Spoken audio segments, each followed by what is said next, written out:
Hello, everyone. I'm Asha Anhiri. I'm a gender and development expert. Thank you so much for joining us today. Our discussion for today is about all the South Sudanese women, especially those in uniform whose sacrifices contributed to the liberation and independence of our country, South Sudan. We remember, we honor, we salute all the women who participated in every way for us to have a country. Thank you so much for everything you did for our country. We will never forget you. Today, we're going to hear from our South Sudanese women who are part of the organized forces and who are also at the front line fighting for the liberation of South Sudan. We have read and we have heard many stories about the roles that our South Sudanese women played at the front line, and today we are honored to have these comrades here to tell us more about the roles that they played and some of the challenges that they had encountered. Let me now take the opportunity to introduce our panelists. Honorable Rebecca Joshua Okwachi is a holder of master's degree in Information and Communication Technology and Development Communications from Daystar University in Nairobi. She also holds a Bachelor of Arts in Literature, Linguistics, and Translations from Alexandria University in Egypt. Honorable Rebecca Joshua is a former National Minister of Roads and Bridges and former National Minister of Telecommunications and Postal Services. Honorable Rebecca Joshua is a Major General in the South Sudan Army. In 2019, Honorable Rebecca Joshua was awarded Medals of Revolution from 1983 to 2005, an Order of Sacrifice Second Class, Medal of Resistance, Medal of Long Distinguished Military Service, and Medal of Independence 2011. Honorable Rebecca Joshua, you're welcome. Honorable Mary Apai Aigawani has a master's degree in public administration at the University of Fort Hare in South Africa and another master's degree in peace and development from the University of Juba. Honorable Mary is a member of the SPLM National Council and a former state minister of gender and social welfare in Central Equatoria State and a former minister of education in the Devon River State. Honorable Mary is also the acting executive director of Raise Women Hope, and also the Deputy Chairperson of SPLM Women Lead Steering Committee. Honorable Mary, you're welcome. Honorable Sarah Yanat Elijah Yor Kier completed her higher diploma at the African Medical Research Foundation, AMREF, in Nairobi, and was also trained as a nurse at Gerona Hospital of Heroes in Cuba in 1988. Sarah is a former Minister of Gender and Social Welfare in Upper Nile State. Honorable Sarah is the founding member and executive director for the Gender Empowerment for South Sudan organization, GESO. From 1991 to 1992, Honorable Sarah worked as a nurse at PACOG, where she was managing the antenatal, the maternity clinics, and emergencies, especially for the Red Army. She also worked as a nurse at the military clinic in Bonga and at the hospital of Dima refugee camp in Ethiopia. Welcome, Honorable Sarah. Ambassador Sitona Abdallah has a bachelor's degree in physiotherapy from Cairo University and a higher education certificate from Brooks University in Canada. Ambassador Sitona is currently the Director General for Bilateral Relations in the National Ministry of Foreign Affairs and International Cooperation. Ambassador Sitona was the head of mission to the Federal Republic of Germany from 2012 to 2017 and the deputy head of mission to Austria from 2008 to 2011. Ambassador Sitona joined the movement in 1985 and was the head of women's affairs at Itang administration in Ethiopia from 1989 to 1992. Welcome, Ambassador Sitona. Welcome, Asha. Ambassador Santina Gabriel Defu has a Bachelor of Arts in Public Administration and Management from Newcombe University. Ambassador Santina was appointed as an ambassador in 2012 in the Ministry of Foreign Affairs and International Cooperation in the Republic of South Sudan. In 2014, Ambassador Santina was deployed to the state of Eritrea as an ambassador to represent South Sudan. Between 2004 to 2010, Ambassador Santina was the County Commissioner of Nzara County in Western Equatoria State. Ambassador Santina joined the movement in 1990, where she was later transferred to work as a protocol officer in the office of the then Governor of Western Equatoria State, late General Samuel Abjon Kabashi. Welcome, Ambassador Santina. Comrade Achille Courtier is a Lieutenant Colonel and currently working with the South Sudan Defense Force.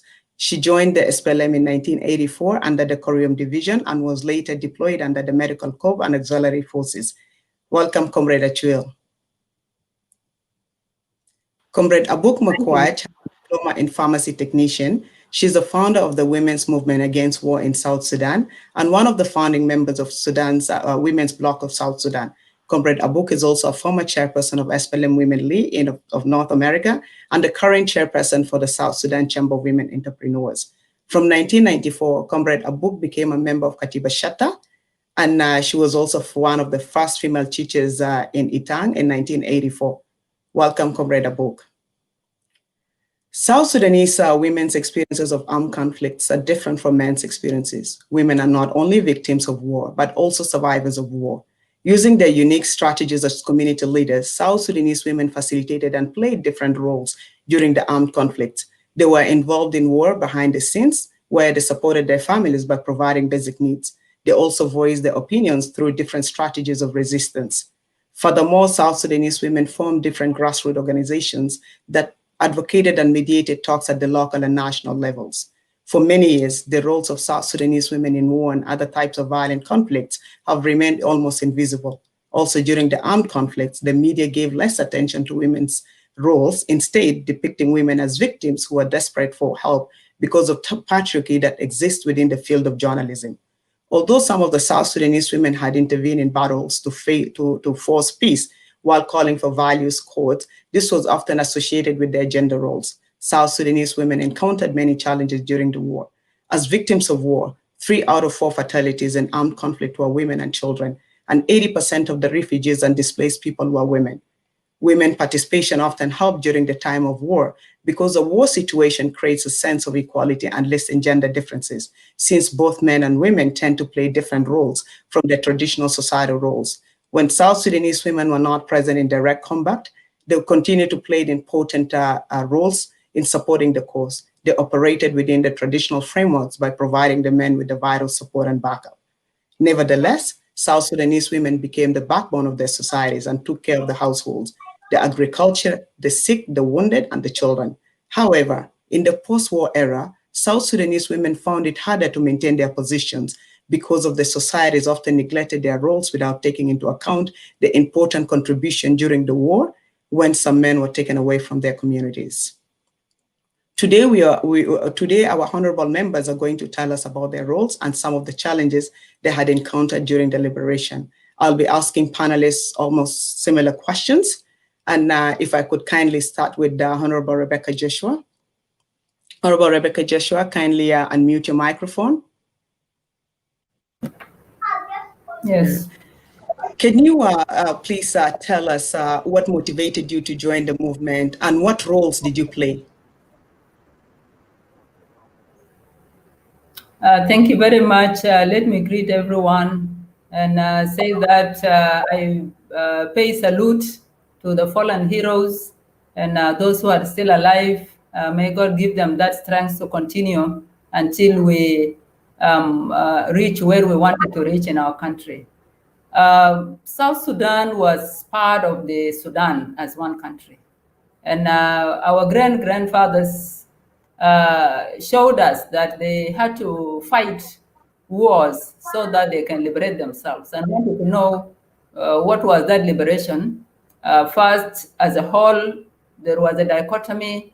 The country was colonized. From there, what we call the Arab but then governments came and took over from the colonialists. And then what we realized in South Sudan by then is that we were marginalized. We were marginalized. We were being treated as people without real identity. We even read in schools how the Arabs came to Sudan, which indicates that we were the owners of the land. We continue to be marginalized. We experienced underdevelopment, and it was clear that we never had roads, no factories. Schools were just counted in number. They were not even enough. Issues of justice. We were always treated as second-class people. We realized that we are not free, and therefore some of us got motivated to join our leaders who came ahead of us. It's a successive story, but say from 1983 the transformation of the movement into Sudan People's Liberation Movement, Sudan People's Liberation Army, of which some of us then realized that we are really marginalized, we lack justice, we are discriminated against. That is the lot, even in addition to the additional discrimination of us as women, as the marginalized of the marginalized. One quick example I could give very quickly, I was in Khartoum early 1983 when the Islamic laws were introduced and religion was politicized to be used against non-Muslims, non-Arabs, and we were also affected culturally. Then it was a summary of how marginalized, how injustices were meted on us, and therefore we followed our leaders and we joined the liberation movement to fight for our freedoms.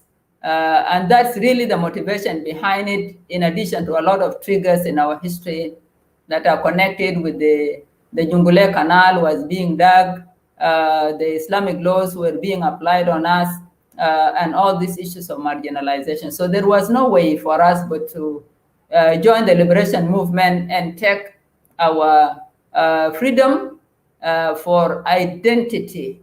Today, we are calling ourselves South Sudanese, and we managed to get our identity.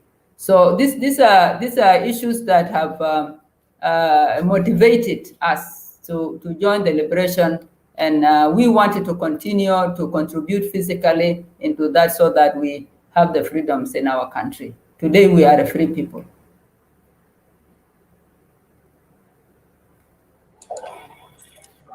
Thank you very much. What roles did you play? I joined the liberation, and I was assigned to join the radio, what is commonly known as Radio SPLA, of which I take my nickname, the Al-Mar'a Al-Munadila, of which the Radio SPLA was founded in 1984. And it was the arm of the media of the SPLA, Sudan People's Liberation Army. It was to communicate with the public, and it was to clarify the course of action, the objectives for which the liberation movement was waged. And it was communicating with the masses. It was showing people what is happening in the front line, what message are we sending far and wide, and the clear objective of the liberation. I also was given other assignments, including representing the SPLA, SPLM in some peace talks like the one of Anyanya 2. I was a member of the delegation, which later on, of course, eventually brought peace amongst the Anyanya 2 and the SPLA. I also was part of 3 missions, very important ones. 2 of them were to the Scandinavians, to Norway and Sweden, and it was partly to attend some of peace activities and humanitarian aspects, of which the liberation movement delegated me and one of the comrades. And we were also asked to communicate with the people who want to join the liberation movement, and also to establish offices and presence of the SPLA, SPLM in the Scandinavians. I also participated in very, very important mission, which was led by the late Yusuf Kouamaki. The delegation comprised Comrade Dengalor, Comrade Mario Moore, Comrade late Justin Yach, and late Yusuf Kouamaki, the leader of the delegation. I was the 4th one, and it was the first time the SPLA could set its foot in the Middle East and in Egypt. And we really managed to meet the communities there. We talked with the students, and we also mobilized the students, and we asserted our presence in that area, and we're able to get recruits and new people to join the liberation movement. Apart from, of course, contributing partly and much more in the radio, the program of Al-Mar'a Al-Munadila, which I started that program to direct communicate with the women. Those who did not join the liberation, who were within the liberation, and it was much more to continue to assert the presence of the women in the liberation movement and to encourage others that the movement is ours and we have to be part of it, and it is for our freedoms and for justice and for our identity. And for me, I was really so happy to be moved from one place to the other, but my main assignment was in Radio SPL, of which I still feel very happy about my contribution to the liberation movement. Thank you very much. That was really incredible. If I can now move to Honorable Mary Apai. Thank you. Can you please tell us what motivated you to join the movement and what roles did you play? First of all, I would like to thank you, Asha, for inviting me to this panel. It is a great pleasure for me to be with my colleagues, my comrades, whom struggle for us to be free today. I salute you all, my comrades, my sisters. Let us appreciate ourselves first that we have done. We have done. If nobody wanted to appreciate us, today, Asha, we are appreciating ourselves that we have done. Thanks for the efforts that you have exerted in this liberation. Asha, our history, South Sudanese people have the history of struggling. They have been struggling throughout since the Anglo-Egyptian period. They have been struggling for their freedom, their slavery, as my sister has put it. Economic exploitation, they are exploited, they are slaved, even they have been discriminated. They are discriminated, dominated. All these issues that South Sudanese face, I have taken three things. One is making us in our country as third-class citizens. This thing really pains me as a person, as a woman. You are a third-class citizen in your own country. When the Arabs came, they found us already there. We were there as South Sudanese, and we are the real people called Sudanese. We were there. And then when they came, they conquered the place, they have occupied the places, and then they tried to chase people and establish their governments. That's why our grandfathers have been fighting this war so that they are free. And when we are born, we grow, we found ourselves again in this domination, discriminations, economic exploitation, and all this. So I thought that it is good for me also to fight, to join the liberation and fight. Asha, you know, the war that our people have been fighting all this time just to be free, for us to be free from all these things, to have our country, which we had it today. And what really made me to join the movement, when the movement started in 1983, I was almost coming from senior secondary school. And what motivated me was the objective of the movement, that the SPLA wanted to see that South Sudan is free. They want to see that South Sudan is has justice. They want to see that there is equality in Sudan by then. But when we did not get all these things, that's why we opted to have our own country. And today we are there. I believe in the vision of the movement. That's why I joined the movement to fight, to struggle for our people. We did not know that we will be alive by this time. But we thought even if we died that time, we still say the liberation would have continued so that people will reach to the freedom that they wanted to be. We struggle as women. You may ask us why we join as women. Women are the marginalized of the marginalized. We are marginalized completely. We are forced to cover ourselves. We are forced for this female mutil female what do you call it? This Genital yeah, mutilation. exactly. Genital. Yeah, circumcision that women are forced. And then the other thing is, women are not seen as a human being that can be before people. You have to sit behind all the time, whether in prayers, where you have to sit behind. So we felt we are human beings. Women are human beings. We have to join this liberation with our men so that we fight together, because men cannot do it without the women. That's why we joined the liberation, to help our former comrades, so that we liberate ourselves from all these oppressions. Thank you. What roles did you play, Honorable Mary? Thank you very much. When I joined the movement, I was assigned as a secretary for the women associations.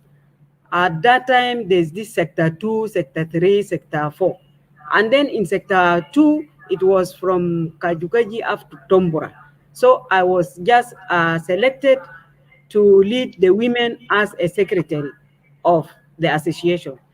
After 6 months, I was moved from there as the coordinator of women in development, which I worked in that position in an organization called Action Africa in Help, when it came to help people of South Sudan. So as I was assigned to do that work there, where I was able to mobilize women for the liberation, to mobilize women to join the army, to be recruited as military personnel.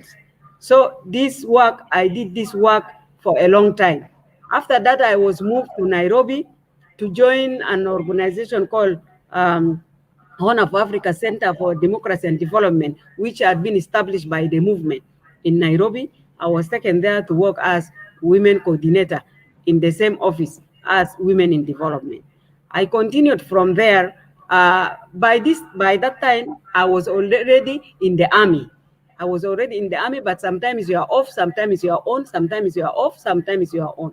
So I went to Nairobi, I worked, I came back again to the military, because sometimes you have to also to come to uniform.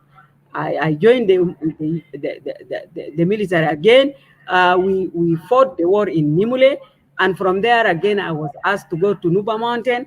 I went to Nuba Mountain to mobilize the women, to train them also in leadership skills. I went to Blue Nile to train the women in leadership, and also to campaign for the involvement of women in the movement. After that peace agreement, we joined the negotiation with Dr. Sitona, who is with us here. We were the first women to join the negotiation in Nairobi, Naivasha. Later on, some women also joined up, and we participated very seriously to see that peace comes to people of South Sudan. And in the army, I'm a brigadier general now, and we have been awarded all this, what my sister Rebecca said, we have been awarded the same day, all these decorations, and we think that they recognize that we have done something. So this is my role that I have done in the movement after the separation of our country from the former Sudan. I was appointed as the advisor to the governor of Central Equatoria State, as advisor on economic affairs, and again on women and investment. And then later I was appointed in 2012 as a minister for gender and social welfare up to 2015. From there, I was moved as a commissioner of Morocco County. I worked there for 3 months. Then the decree came of formation of 28 states, or 32 states. Then I was brought to Yei State as the Minister of Education and Gender. After that, I fall into an accident where we have been attacked by IO by then, and then some of us lost their lives, and I was wounded, and I rested for this time. and I was again brought as the deputy chair for Women League Steering Committee. And all the mobilization that I did for women, I did it through, in 2008, through this organization, which is called Raise Women's Hope. And as the director, our director, sorry, she passed away in February. And now the board has asked me to act until we get another executive director to the organization. Thank you. Thank you so much. Thank you. Thank you, Honorable. If I could get to Honorable Sarah. Honorable Sarah, kindly unmute your microphone.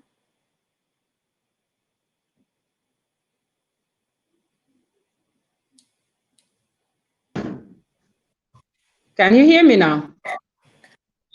Yes, we can hear you. Could you please tell us what motivated you to join the movement? And the movement we are referring to today is from 1983 to 2005. If you could tell us what motivated you to join the movement, and also what roles did you play during that time? Thank you. My comrades, I salute you, and my saluting goes beyond this forum of today to my other fellow comrades, alive and dead equally. My name, as you heard it, Sarah Nyana Selija Youngkier, was a girl child in the movement, trained militarily and medical-wise. If I would say what motivated me, I have maybe 4 things, 4 points what motivated me. First of all, I was born into the struggle. My dad failed to recognize 1972 peace agreement. And I believe that my comrades in these forums who have been in Ethiopia, Mama Ambassador Sitona, Honorable Rebecca, would attest to this. Elijah Young helped in the establishment, and that is my dad, of Anyanya 2, and then of course SPLA. Without Dad, we would not have built farm. He knows what was the process was. He remained in Anyanya 1 with the weapon that were brought in Israel, given to us by Golden Meir, the Prime Minister, the female Prime Minister, and that happened to be the one who remained with this when he failed to recognize 1972 peace agreement. And because of this, we were children born into a belief that there is something wrong in the country. So we were grown and we were socialized believing that we do not have identity. And so the issue of identity came up with us. I can never remember when did I know that we have got identity crisis. So when I grew, this quest and need for determination of identity grew stronger by age. Each time I'm growing, this need for identity becomes strong, because I was born in Ethiopia, and so when you are with Ethiopia, you are being reminded each time you are not of this country, and there are some challenges that even we face as people of not that country, even though we are born there and our placenta was there. So that was one of the motivation when I became big, joining the forces. Participation become a second motivation, that since we have got this huge population that feel marginalized in Sudan, not South Sudan, Sudan as whole. So one felt that participating in a unity of purpose for the marginalized of Sudan became one of my motivation, beside identity crisis that we grew up to know. What determining, determining a quality, better, dignified life. Because what we knew then, we would hear, oh, there is Amara, there is long building. We hear of those good stories, we don't see them. So we knew there is a better life that we never have access to. So this motivates one that that better life, we will get there. And because the history tells us that the land belonged to us, even our songs in the church are sung being said that the land is black like us, is our own.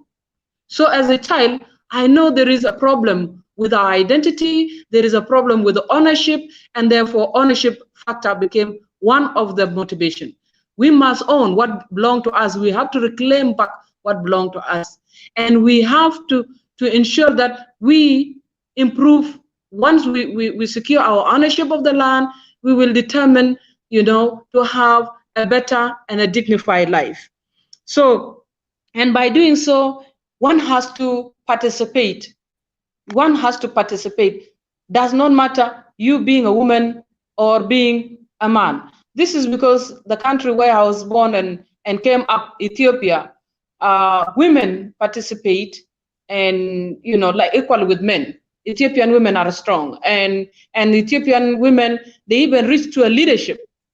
Without even them being considered. They had women leaders. And so this is a practice that teach some of us and motivated one that, yes, I am going to participate in the struggle.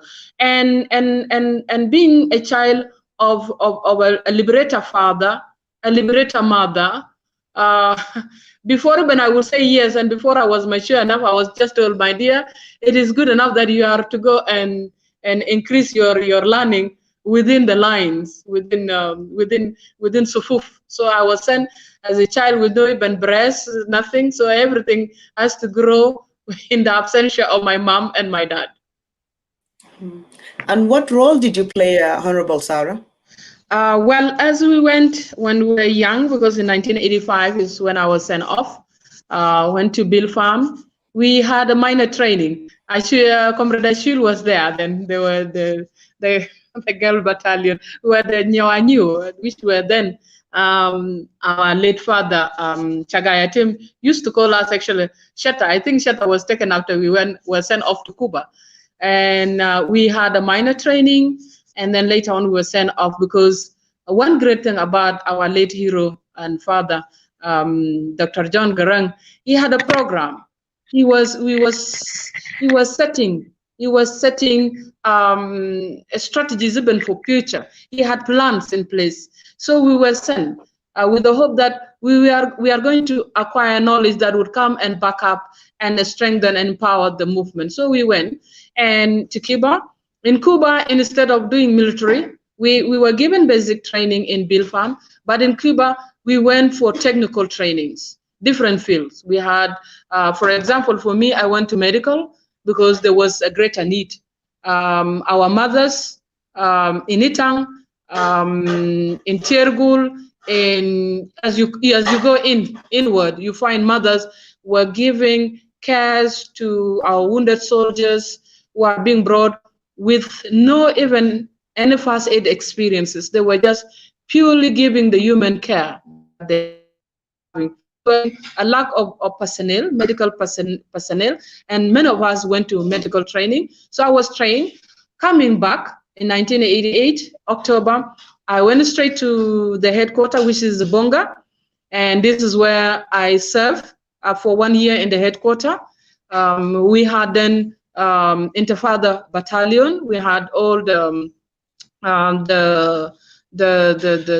military cadets. They were there, and even Intisar came while we were there. And after that, I was deployed in Bright Star campaign when those side of Dima, where even you mentioned it earlier. Of course, undercover, we don't call some of these military strategies with the name of military. We have to give them neutral names so that at least, our friends can be able to accommodate us without necessarily for them being targeted and become victimized because of us. So we went, and my assignment as an individual, I and another lady by the name Nyan Yiglam, who later on married to one of our comrades as well, who assigned the Bright Star campaign, and we continue with our services as girls. And when Ethiopia, the Dergo government fell off, we had to move with the Red Army, in whom we were assigned to serve. I moved with them into South Sudan, Rad, then we went to Pakuk. Pakuk at the time It used to be called Kurshum. And then, of course, because the Sudan government knew what was Kurshum was, the name has to be changed because we needed an airstrip whereby we can get at least some services. So we made that, and I continue to serve in the army as in the Red Army as a Red Army myself, but medical corps of the movement member staff. And after which, when you know, the life continue, as being girl, challenges are so many. We're facing them, but we were holding into our assignments because, you know, as a soldier, you have to stick to assignment. And Honorable after Sarah, that, we'll yes. be discussing the challenges shortly. Thank you very much. Okay. Yeah. Yeah. So I continue with my assignment. Sorry. I continue with my assignment in Pakok, and then later on we moved to Buma. I deal with prisoners there. After that, we came to Capoeira, and we were displaced on the 27th of May 1972, and we moved. I moved because, of course, that time we were under the pressure. 1992, 27th of May. And by 28th of May, the morning of May 28th, 10 a.m., I was in Dogochokyo. We were displaced because the government has to capture our towns. And we moved with the Red Army, which then later on were turned into being called as lost boys and miners and all that. Yes. Thank you very much, Honorable Sarah. If I can now move to Ambassador Sitona. Ambassador Sitona, could you please unmute yourself? Thank you. Could you please tell us what motivated you to join the movement and what roles did you play? Thank you very much, Asha, for hosting us in this program. And let me also salute my comrades that I really, long time, I didn't see them, some of them, and especially my daughter, Sarah, because I saw her last time in Narus. I didn't see her all this long time, but the other I saw their faces recently. But I am happy that really to be joining them in this memory, because it's a good memory. We love that, to tell our story. And for me, I have been grown up in Khartoum as a half caste, part of me from south, part of me from the north. In that environment, I realized there is a different treatment among the different community, those settled in Khartoum. I didn't know what I call it, but later on, with our awareness, we call it, there is a discrimination. We have been at school in Khartoum, but there is a lot of bullying and marginalization because we are different in color.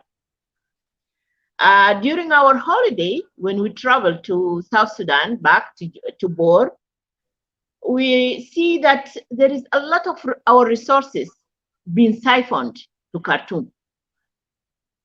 Also, at that time, we didn't know that Khartoum has been built by our resources, but we love Khartoum because it's built.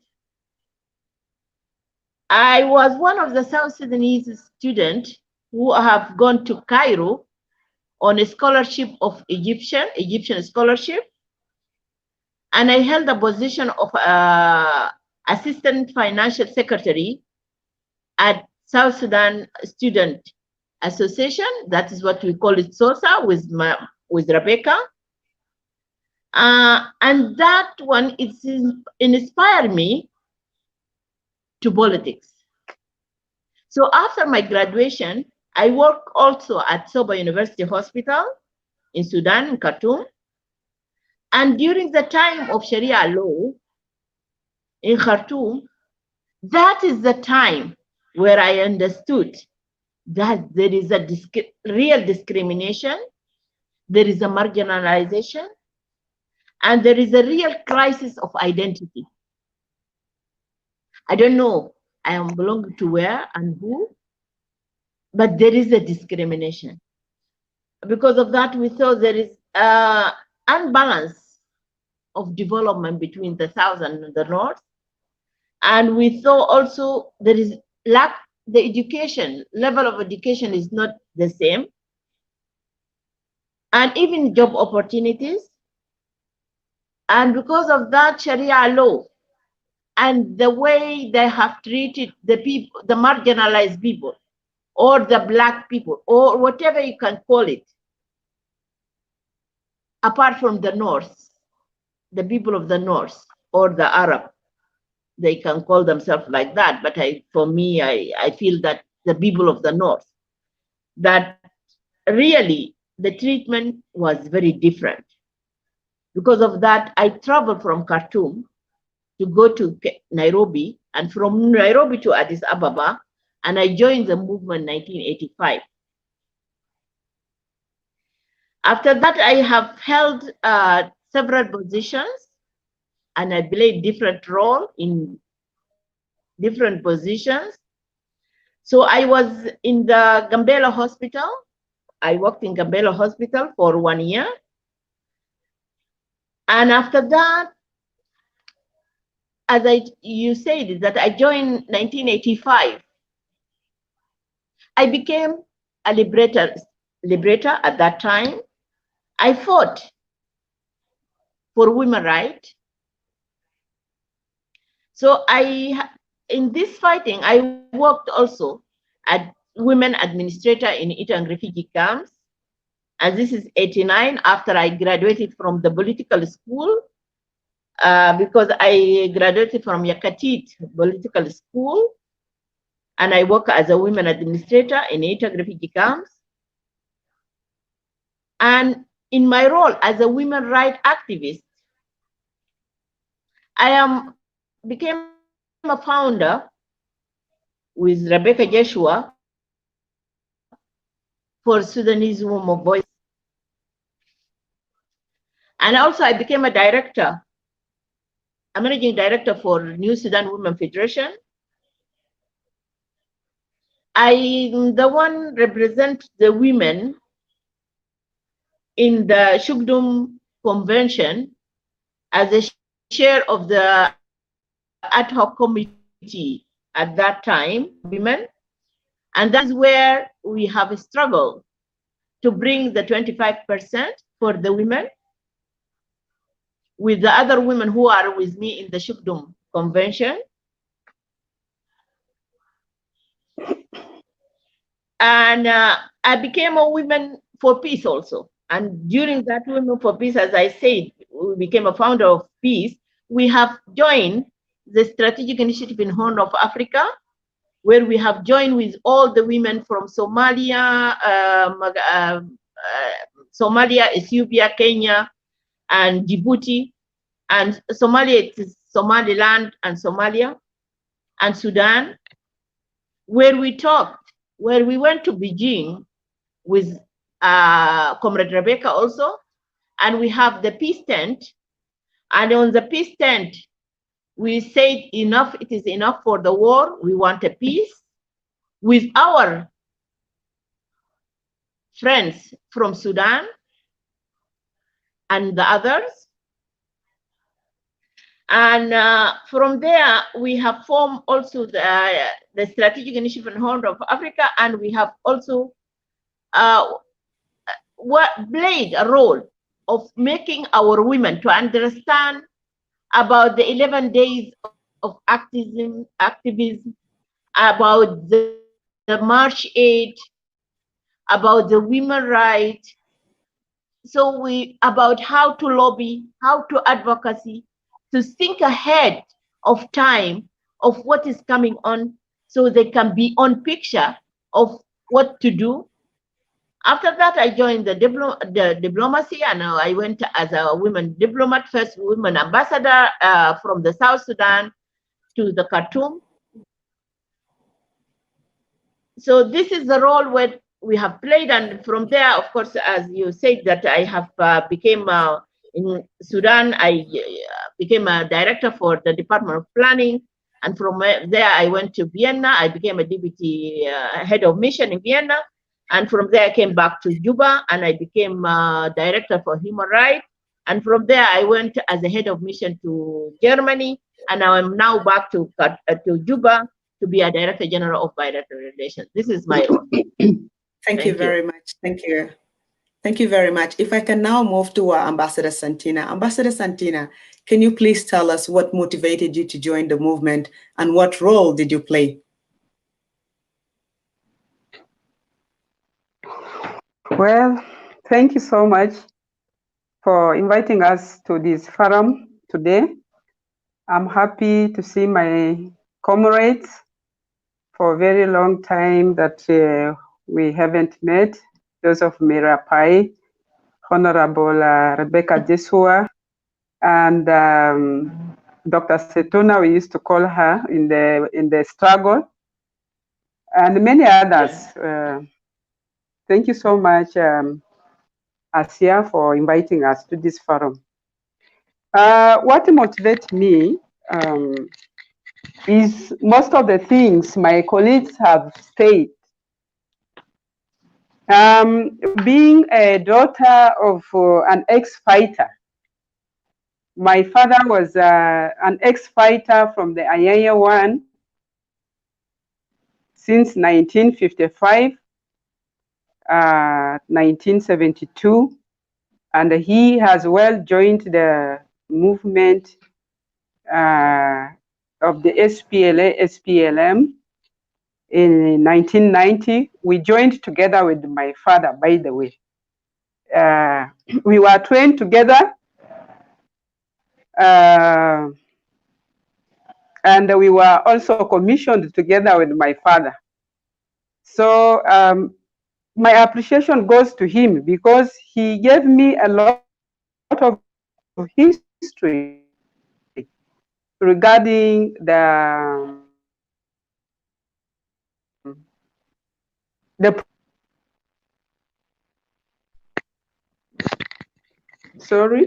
history itself is the one that motivated me. There were a lot of things happening in Southern Sudan by then.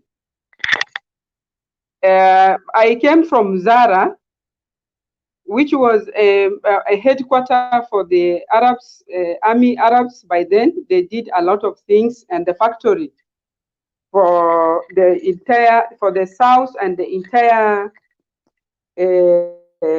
Sudan was based in Zara. So the mutiny that started in Torit and proceed to Zara, my father was one of those, among those people who contributed in fighting against the discrimination of the Arabs against the South. So my father's contribution was very much to motivate me to join the movement, because he used to tell me a lot of stories about the discriminations of Southerners by then. And also, because I joined the movement in November 26, 1990, when the late Dr. John Garang de Mobior came to Zara, he narrated a lot of history, not a story, but a history of South Sudan, of the Southern Sudan by then, that also motivated me. The issue of women. As a young girl from the ex-Ayaya 1 family, my father used to tell me how women are marginalized. And I used to see to myself that women were not in public life. Women were third-class people. Even sitting the examination, Sudan school certificate, they used to tell girls to change their names you say your name is Salwa for listen. If I'm called Santina, they will ask me, name yourself Salwa, give an Islamic name so that you can perform in your examination. And some girls used to join Islam so that they can perform well. Those are some of the weaknesses that I saw, and I said, no, this is something that I have to go for to join the movement to fight for the rights of women in Southern Sudan. So that's why So I joined the what role? movement. Yes. Well, I said we were trained together with my father, and they used to call him Agizu Commando because he was very strong and is the one who motivated me, given the story of that time. After I was commissioned as a first lieutenant in the army, I was given the responsibility to take care of the female soldiers by then. And then I was also taking welfare of the army in general, because we used to do a lot for our army in the front line.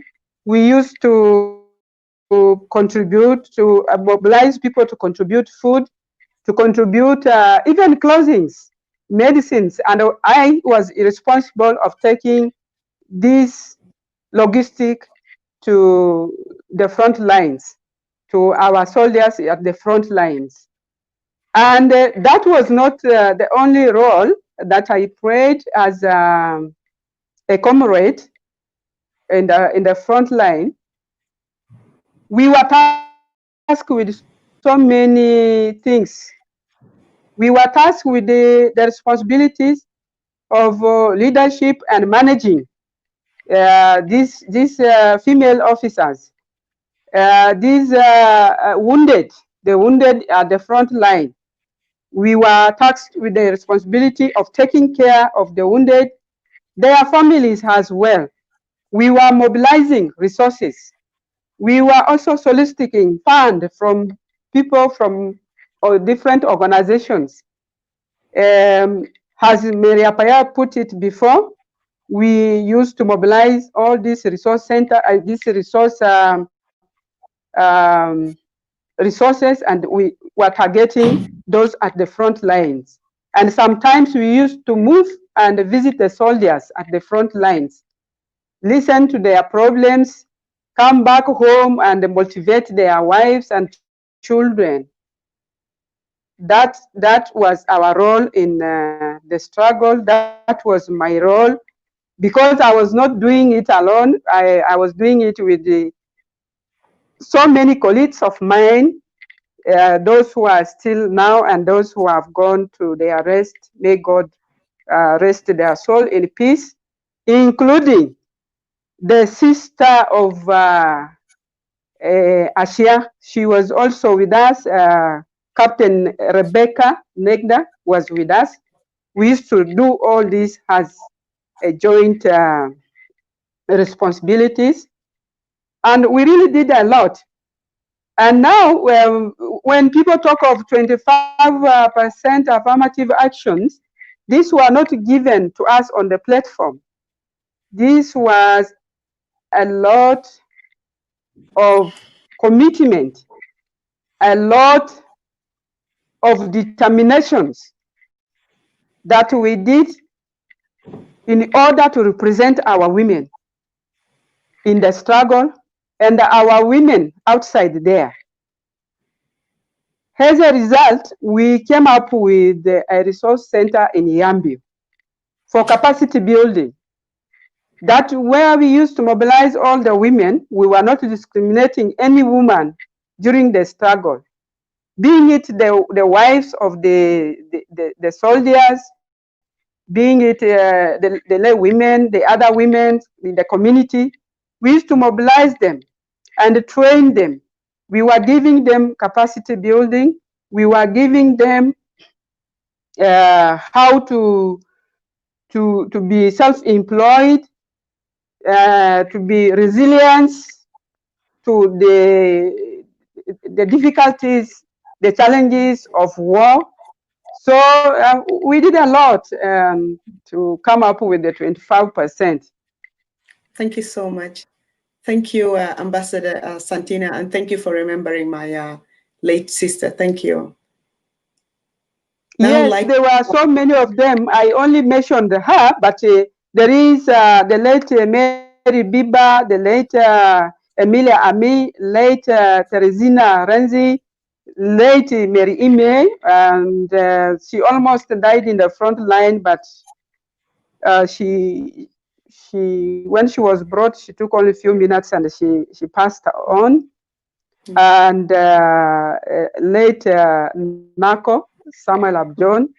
These are all the women who are in the front line by then. To mention the few, not all of them, but just to mention the few. Thank you so much. May they all rest in peace. Thank you. Thank you too. Comrade Abuk, please unmute your microphone.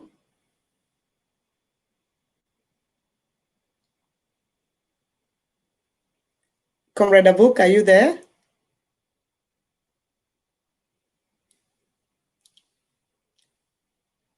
Yeah, please unmute your microphone.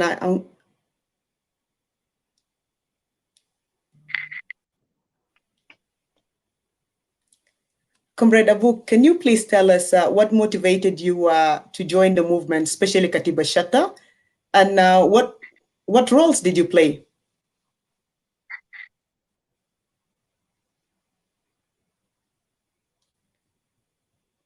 You're muted, Comrade Abuk.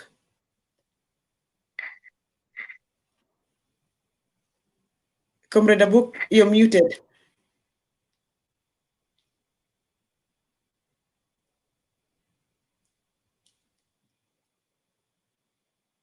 Comrade Abuk, you're still muted.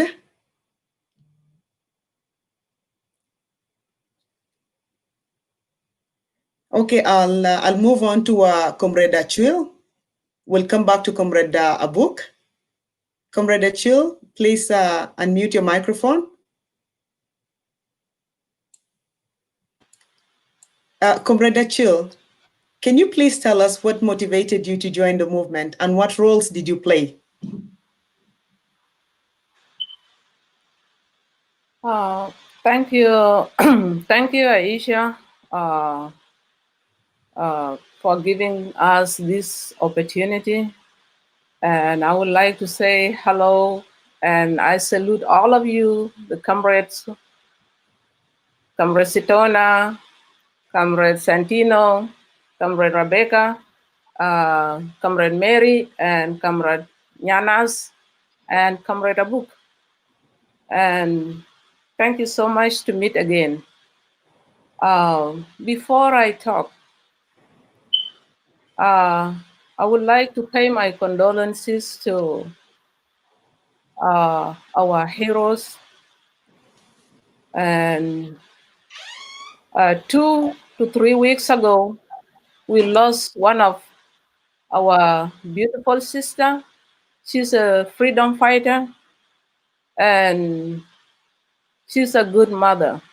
And she's a colonel. Her name is Akwal Majur. So let us take a moment of silence.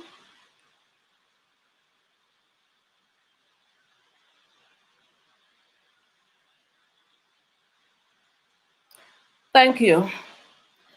To come, what motivated me, I will make it something totally different from what we are talking here now. First one, I make it as a song. Ana Haganu, I will sing it and everybody will listen to. It said, ظروف الوطن مهما تجبرنا ظروف الوطن مهما تجبرنا بنستخدم بنارا جبخانة سوداننا نحرر سوداننا نحرر نحرر جيشنا SPLM عندهم بطولة يا أبطال تحت شعبنا حرروا البلد يا أرض الجدود يا أرض الجدودنا نحررك بروحنا دائما وللأبد وفي كل مكان عيدنا براعنا دكتور جون جرن يا غائد يا غائد يا مناضل ويا غائدنا يا غائد يا غايد يا مناضل ويا غايدنا يا غايد يا غايد يا مناضل ويا غايدنا يا غايد كتيبة بنات وياي كلكم أنا بقول أنا بشكركم في النضال. Aisha, forgive me, I will mix it. Few Arabic, few English, and Dinka. As you hear from Nyanas, when we went to the movement, we went as a young kids. We were Nyawanyu. But one thing, I want to tell you the story. In 1981, I went to Khartoum with my sister. When I went to Khartoum with my sister, there is so many things. Children were having opportunity. They go to Muntazaha. I don't know if you know that, or they call it Mugren. It's just like Six Flag over Texas here in America. Those children have those kind of opportunity. They play around, they ride bikes, and they have a lot. So when I came back to Bor in 1981, I saw there is a lot of different. And I feel even we are not, in the same range with the children in North Sudan. But yet, I feel as a child, I love to play, go to Mugran like the way other kids go. And we don't have it. We don't have it in South. As my sisters and my comrades mentioned, as a South Sudanese or as a South in Sudan, there is a segregation. We didn't get the same treatment. We were not in the same page.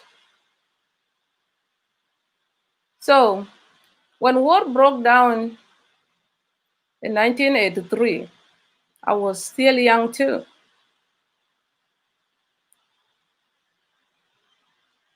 And by that time, our parents take us back to the village. And it became really a disaster because we were in Boer town. It was a little bit better. But when I went to the village, it was really worse. So when Katiba Jamus came to Bor, they're telling us a lot of stories that, okay, people are fighting for the rights. And for the first time, that time I was asking why people are fighting. My father and my brothers, they tell us that Katiba Mia Khamsa is fighting for our freedom. And they went to a place called Ethiopia. So when Jamus came, actually, we went to Ethiopia. And when we went to Itang, when I went to Itang with my groups, I was there with many girls of Katiba Banat. So some went ahead of me, went to Bilfam, and I went to Bilfam. We start classes with those of Nyanas, but I remained, I took a deep training And I decided that time that I have to fight for my country. So I went to Juko.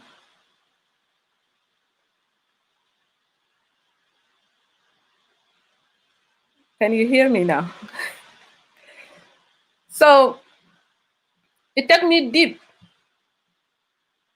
And I feel really that if there is that kind of segregation, so what will happen? So we follow what our elders, they told us all the stories of what's going on. And this like Antisitona, Abuk Makwaj, and Rebecca and Mary Apai, some of them, they were really our role models. So they did their part, and my assignment was that when I went for training, I have to fight. I need a freedom. And I never stopped from there. I continue up to I came to Western world. I keep gathering people, I and Abuk Makwach here in North, and we talk about what's going on back home there. So my motivation is that I need to give a freedom to our people. I need to give a freedom to our young girls. I need to give a freedom to our mothers too. Because in South, all the women are suffering, and not women and girls, as we hear from our sister, that you have to change your name so that you can get a Sudan certificate. This was not right. When I heard from those stories, it kept me angry, and I need to do something. So that's why, Aisha.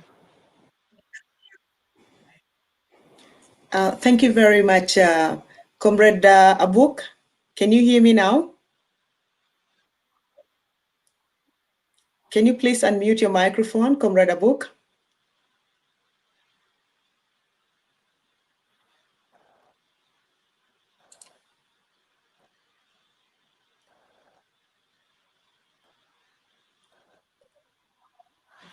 Comrade Abuk, can you hear me? Okay, we'll come back to Comrade Abuk. If we can move to our next question, and please can we limit our answers to 3 minutes maximum because of time. We need to manage the time.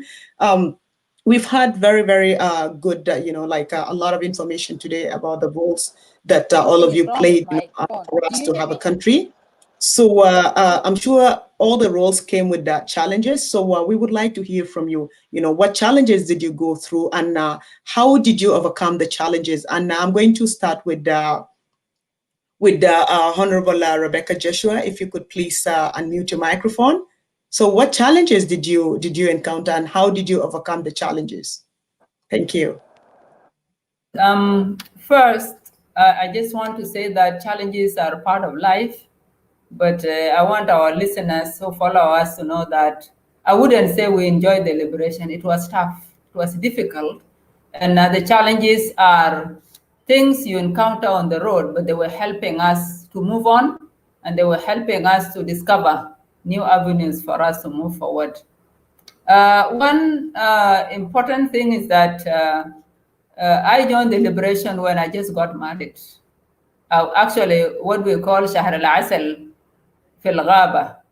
So this is just one of those stories that the honeymoon was a bush honeymoon, and you understand what it means. Nothing called honeymoon, and some of us just feel that you are not saying I would have been Agachil and the rest who went singly, but when you go as just a newly married young person, and we're very young by then also, there was nothing called a family. There was nothing called honeymoon. There was nothing called husband and wife. You go directly for your assignments, and then you must consider yourself like any other person. It was not a problem, but it was a problem. I think emotionally, it was a challenge. But it's when you realize also you are not alone. Others also had the same kind of experience, and not only that, but that spirit of liberation always makes you feel that you have come to join the liberation for a purpose, and therefore you have to sacrifice. And I think that much of it was to accept sacrifice and say, look, I'm going to move forward, come what may. So this for us was, for some of us, for me in particular, it was difficult, very difficult. Also, as much as also you say, I'm joining the liberation because I want to contribute, I want to do my role. But, I felt like somebody who was just weaned from the breast, I just left my parents, got married, and then now become like another girl who never went through that. So it was like a quick weaning, a quick severe departure from family life, and you pass through what is called family marital life, and it was nothing to be. So this one we accepted as part of it. I also, my first assignment, as I said, was to Radio SPLA. And Radio SPLA, all my colleagues in the radio were males. But I was lucky to have a colleague, my sister, comrade Mary James Kuku. She's now part of the North because she was from the Nuba Mountains. But that was the solace. She was working on the Nuba programs, but I was then like all over English, Arabic, and sometimes mother tongue. So the only solace also again was that my background was school, sometimes with boys, also sports. I spent a lot of my younger age in sports, and I was with the boys most of the time.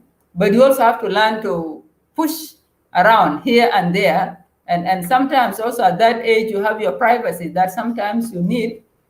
And it becomes difficult to sometimes maneuver through, some private particular issues to girls and to young women when you are in the middle of that. Sometimes you also travels, you are in a team, in a group of everybody, and you need that privacy that you have learned when you were with the mommy, when you were in school, when you were in girls' boarding school.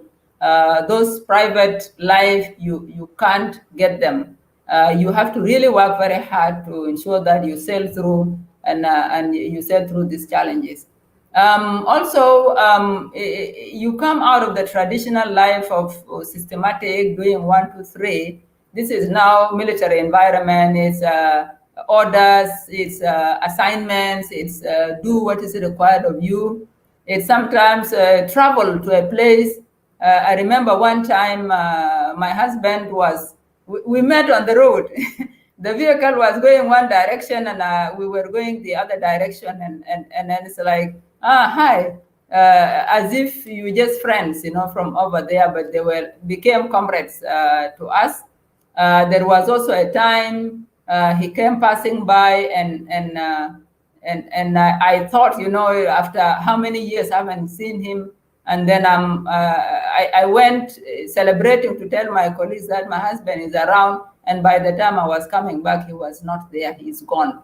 So emotionally, there was a lot, physically, there was a lot, but we learned to overcome them. It's part of making you strong. It's part of making you able to sail through that difficult time, because there is a purpose, very clear purpose over there.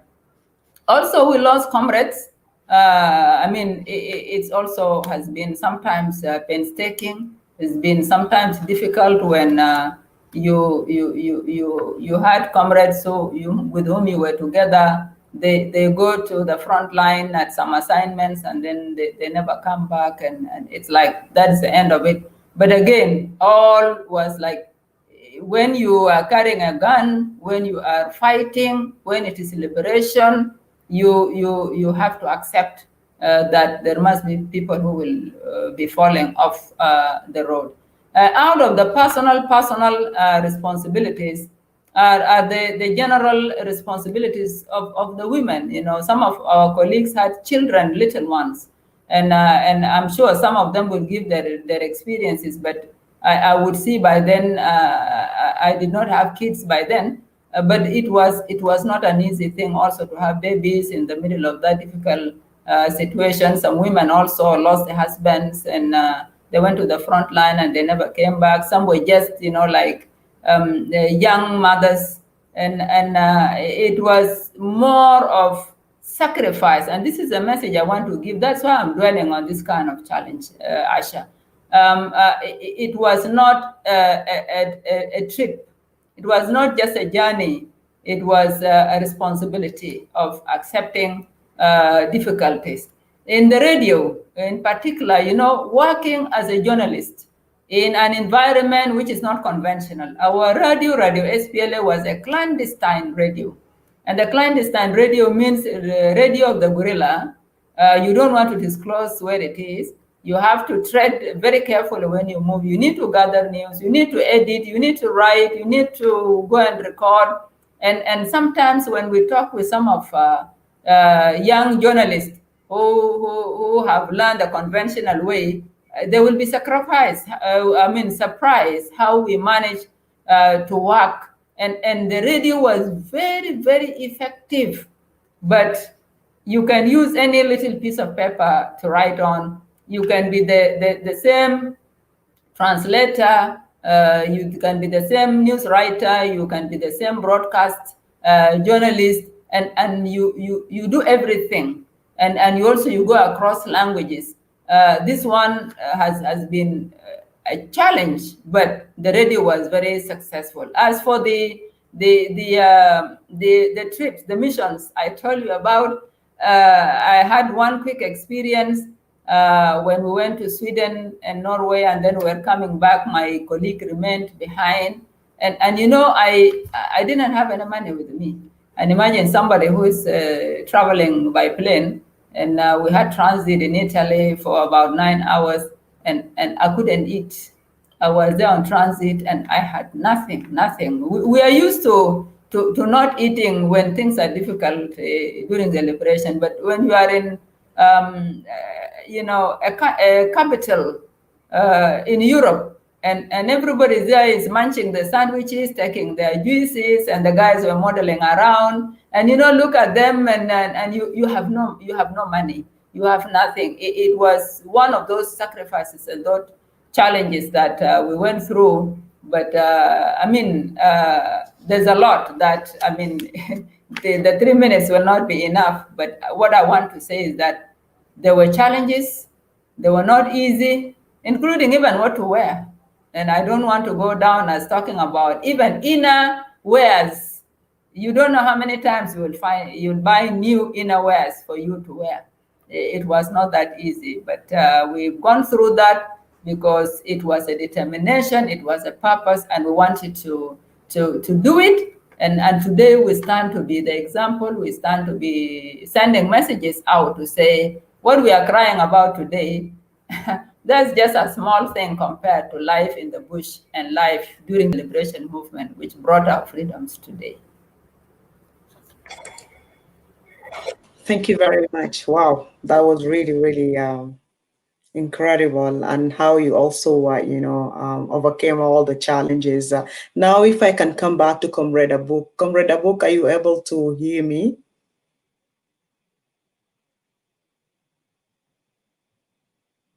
Can you hear me now? We can't hear you.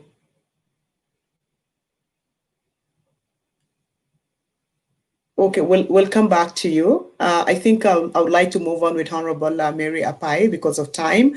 Honorable, can you please tell us in 3 minutes, what challenges you encountered and how did you overcome the challenges? Thank you.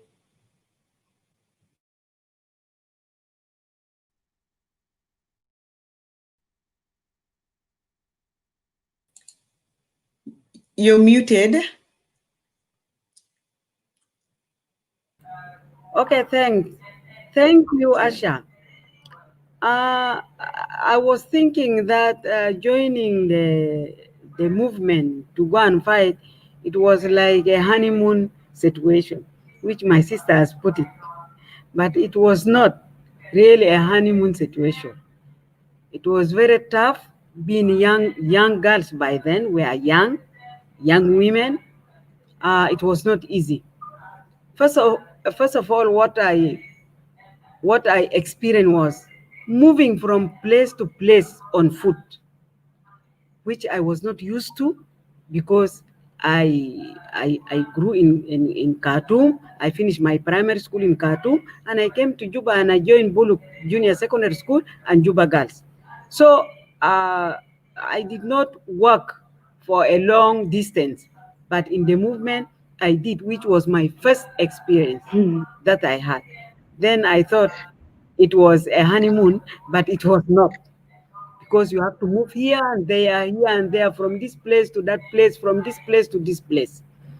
When I joined the military training, after the training, I was graduated with 1 star as a second lieutenant, and we have to go and mobilize the community, to mobilize the women.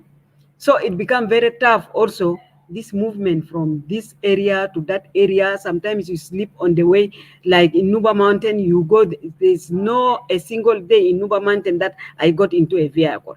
I stayed there for 2 months, but I could not get into a vehicle. This is one experience that I got in the liberation.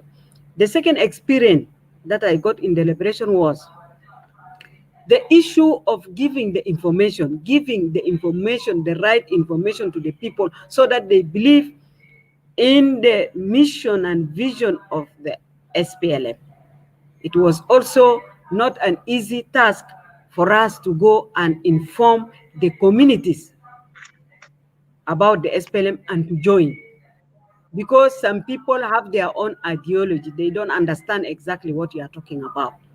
So it became also another difficult challenge that I got, but we continued because it is our mission. We thought that it is good to inform people that we have been oppressed and we need to come out from this oppression. The other thing was, in the war, losing comrades near you, friends that you have been together. For example, when you go to front line, you are very happy you go there, but when you come back, some you left them there.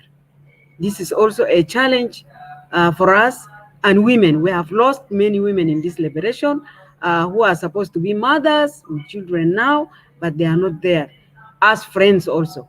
This was really a very big challenge for us, for me in the struggle. The other challenge was that when we are fighting the war, there were also some problems that are happening, like some liberations movements also happened during the movement. People defected and come back, and defect and come back. Also, it was very stressful time, because it is setting you back and you begin again. You begin to organize yourself again. This is also one of the challenge that I experienced in the war. The other challenge was the issue of the women. It is not that many women were fighting by then. So you found yourself in the front line, few women fighting. I do remember the last fight that we did when we captured Kaya, Yei, Morobo, Rumbek at that time. I do remember the few women that was there in the liberation. We, under the command of our president, Salva Kiir Mayardit, we were 53 women. And most of these women are from Western Equatoria. And those of Santina have been there. So we are few of us. So you see that it is like a drop in an ocean. You don't see them because there are thousands of men, and these few men are just there. And the commitment that the women have really became a challenge for us as women going to fight. And our president Salva Kiir was saying, Women, I don't want you to be in the front. I want you to be behind us, because we don't want to see women die. But we say also, without women, nothing will happen, because everything needs the support of the women. These are the experiences that I got in the movement.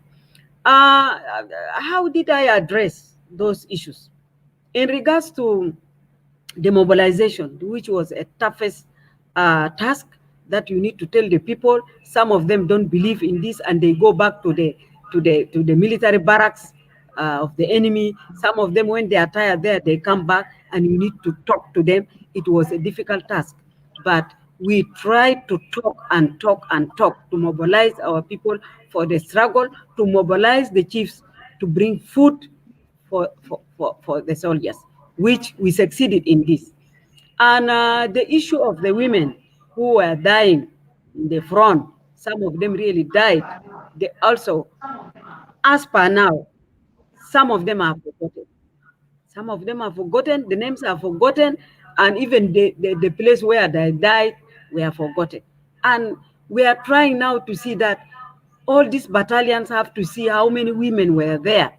And those ones who passed away, let also their names be recognized, because they did not die in vain. They died because of the cause of this liberation, which we are trying now to say, let's have our data, our women data, those women who really sacrificed during the war. Some of them even ended without children. And maybe I will say I'm Indian, one of them. We and those of Rebecca, we ended with 2 children. Otherwise, we would have more children.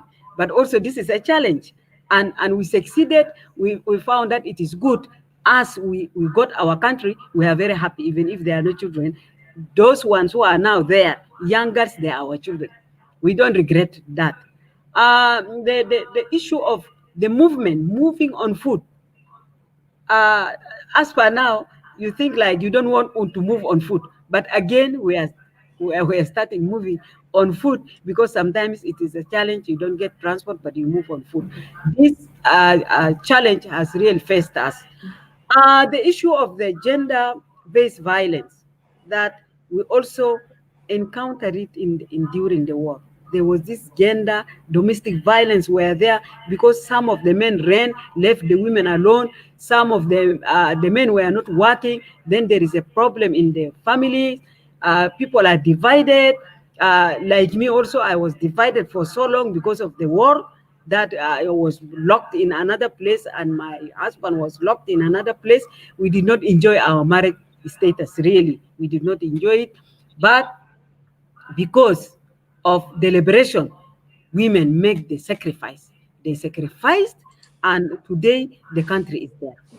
And when we see ourselves as fighting the war, and today we say, where are we? And we are forced to ask, as you have put it, which we are not supposed to ask, because we have participated, contributed tremendously, and we need to be there without even us going to look or to ask, where are we? So this is the thing that is remaining for us as women, to see that women are there.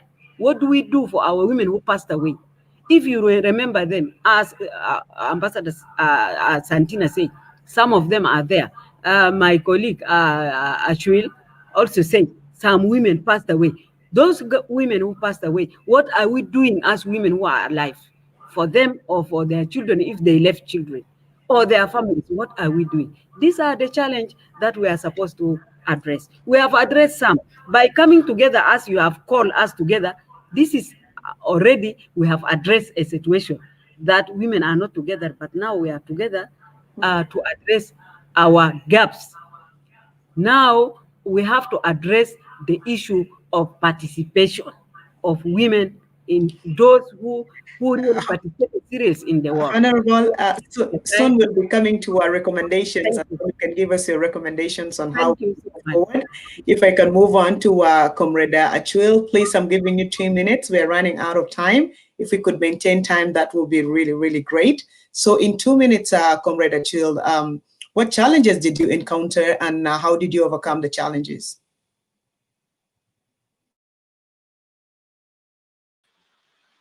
Thank you, Aisha, once again. the challenge is that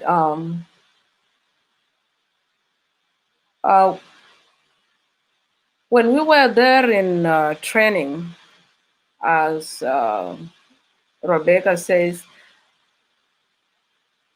things were difficult. There is no clothes. We were in uniform, and we are girls. You know, situation of the girls. We have so many things come in our way, and when we moved to place called Yuko, because I don't want to speak deeper, deeper, and deeper. But when we went to Yuko, we were carrying ammunition, and it was very hard for us, for somebody like me.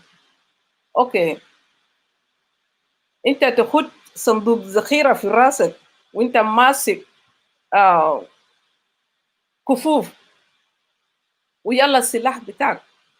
It was not easy. That kufuf, winter hungry, there is no food. ما في أكل. أكل البسيط الفي البدونة بتاع الجيش يعني كان بقسموه صغير صغير لكل زول. So this was a really tough situation, as Mary Apai mentioned it.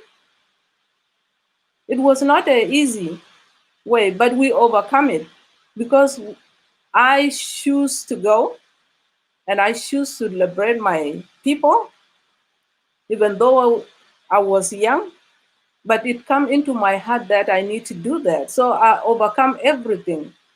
We share clothes, as Katiba Banat. We share inner clothes. We share them because we were comrades. If you got something, you give it to your sister. So, and the life was difficult, but we make ourselves to be strong and make everything easy. But I'm happy today. I'm proud. My people are there. They have their own country. We have our own Sudan. No matter what, if there is some other things come across, we will still overcome them. So that's what's happening to me. I'm proud to do that, to contribute what I have, and it make new South Sudan to be a South Sudan today. You got me 3 Thank you very minutes, much. so This is rather emotional. Yeah, it's very emotional, but thank you again for the sacrifice and all the comrades who are here today participating. I would like to move on to Ambassador Sitona. Just in 2 minutes, please, can you tell us what challenges you encountered and how did you overcome the challenges? Yeah, thank you, Asha, again. Let me start from what Comrade Rebecca said, because as she said that her honeymoon it became a walking honeymoon. But for me, at that time, I have my firstborn baby for 2 months. He have 2 months old, and I have been in Kokadam as a member of the SPLM negotiating team.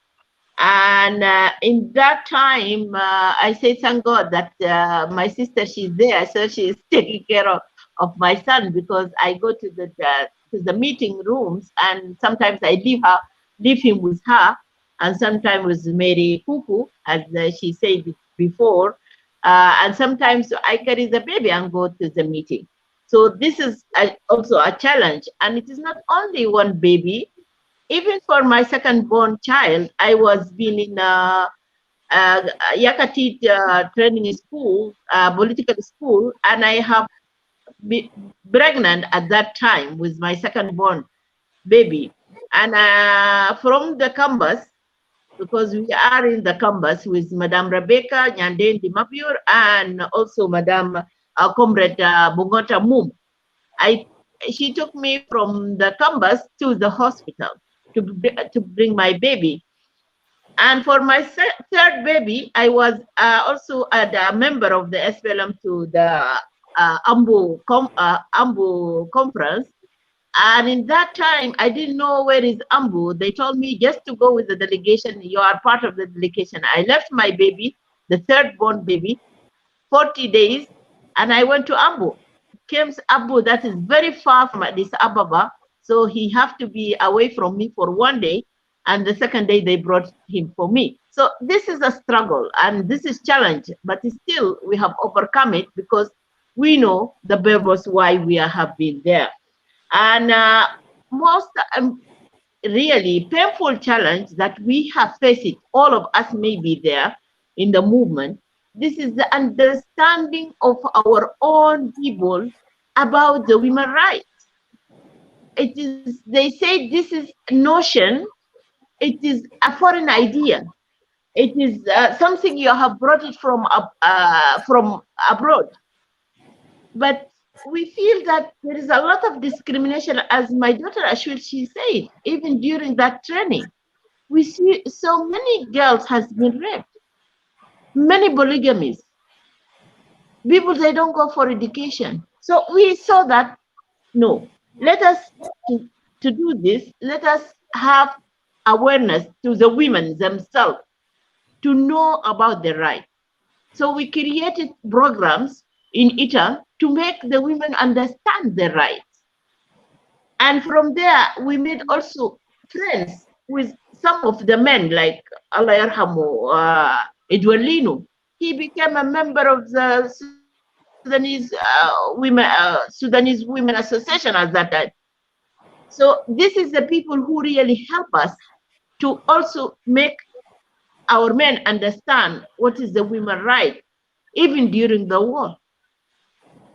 And after that, we also lobbied the influential women like Madame Rebecca and like others who really have, and their voice can be heard by our men. We lobbied them. And we told them about this women right. It is not a foreign idea. It is about our education, girl education, about the early marriage. Why do my daughter to be early married with an old man of 90 years old, for instance?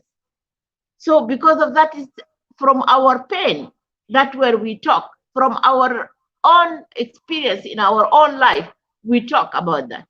And I thank God that we have a leaders who really heard our voice.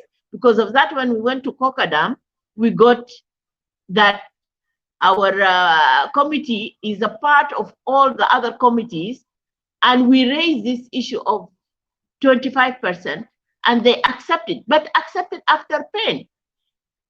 Mama Kazia Allah she was there, and there is some the ladies like your sister and the other ladies, Mary, she talked about it. They are already perished, but they are already died, but they are there, part of this. We cried, we talked, we dialogued until we reached to the Dr. John, and after that, that is the time he gave us the 25%. So it has not come just like that, but with a struggle.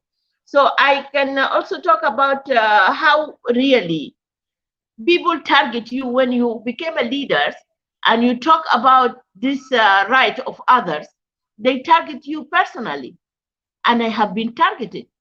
I have been burned inside the room. But just God made it and to me to be alive up to now. So they target you. Even women target women themselves. When you talk about issues of issues of women rights. So there is a lot of challenges. We face it in the movement. Being for the women right, being as a freedom fighter for the fighting for the right of our country. And there is, I will not talk about that family issue that Rebecca, she really faced it. And I faced it with her at that time because I know what she really passed through. But I am also passed through many other challenges. My husband is somewhere and I am somewhere. I am carrying the children all. I am leaving the children, going to Itang to go and work in Itang. My children is staying with the house assistants. So there are many, many challenges. So thank God we are overcome it, and still we have some challenges here. We are doing it still, but still we will overcome it. Thank you. Thank you so much. We're just so honored that you're all here today to tell us what happened in the movement, because I think for many years we've been hearing and reading, but to have this opportunity to have all of you here talk to us and tell us what was happening there, it's just so incredible. And thank you all so much.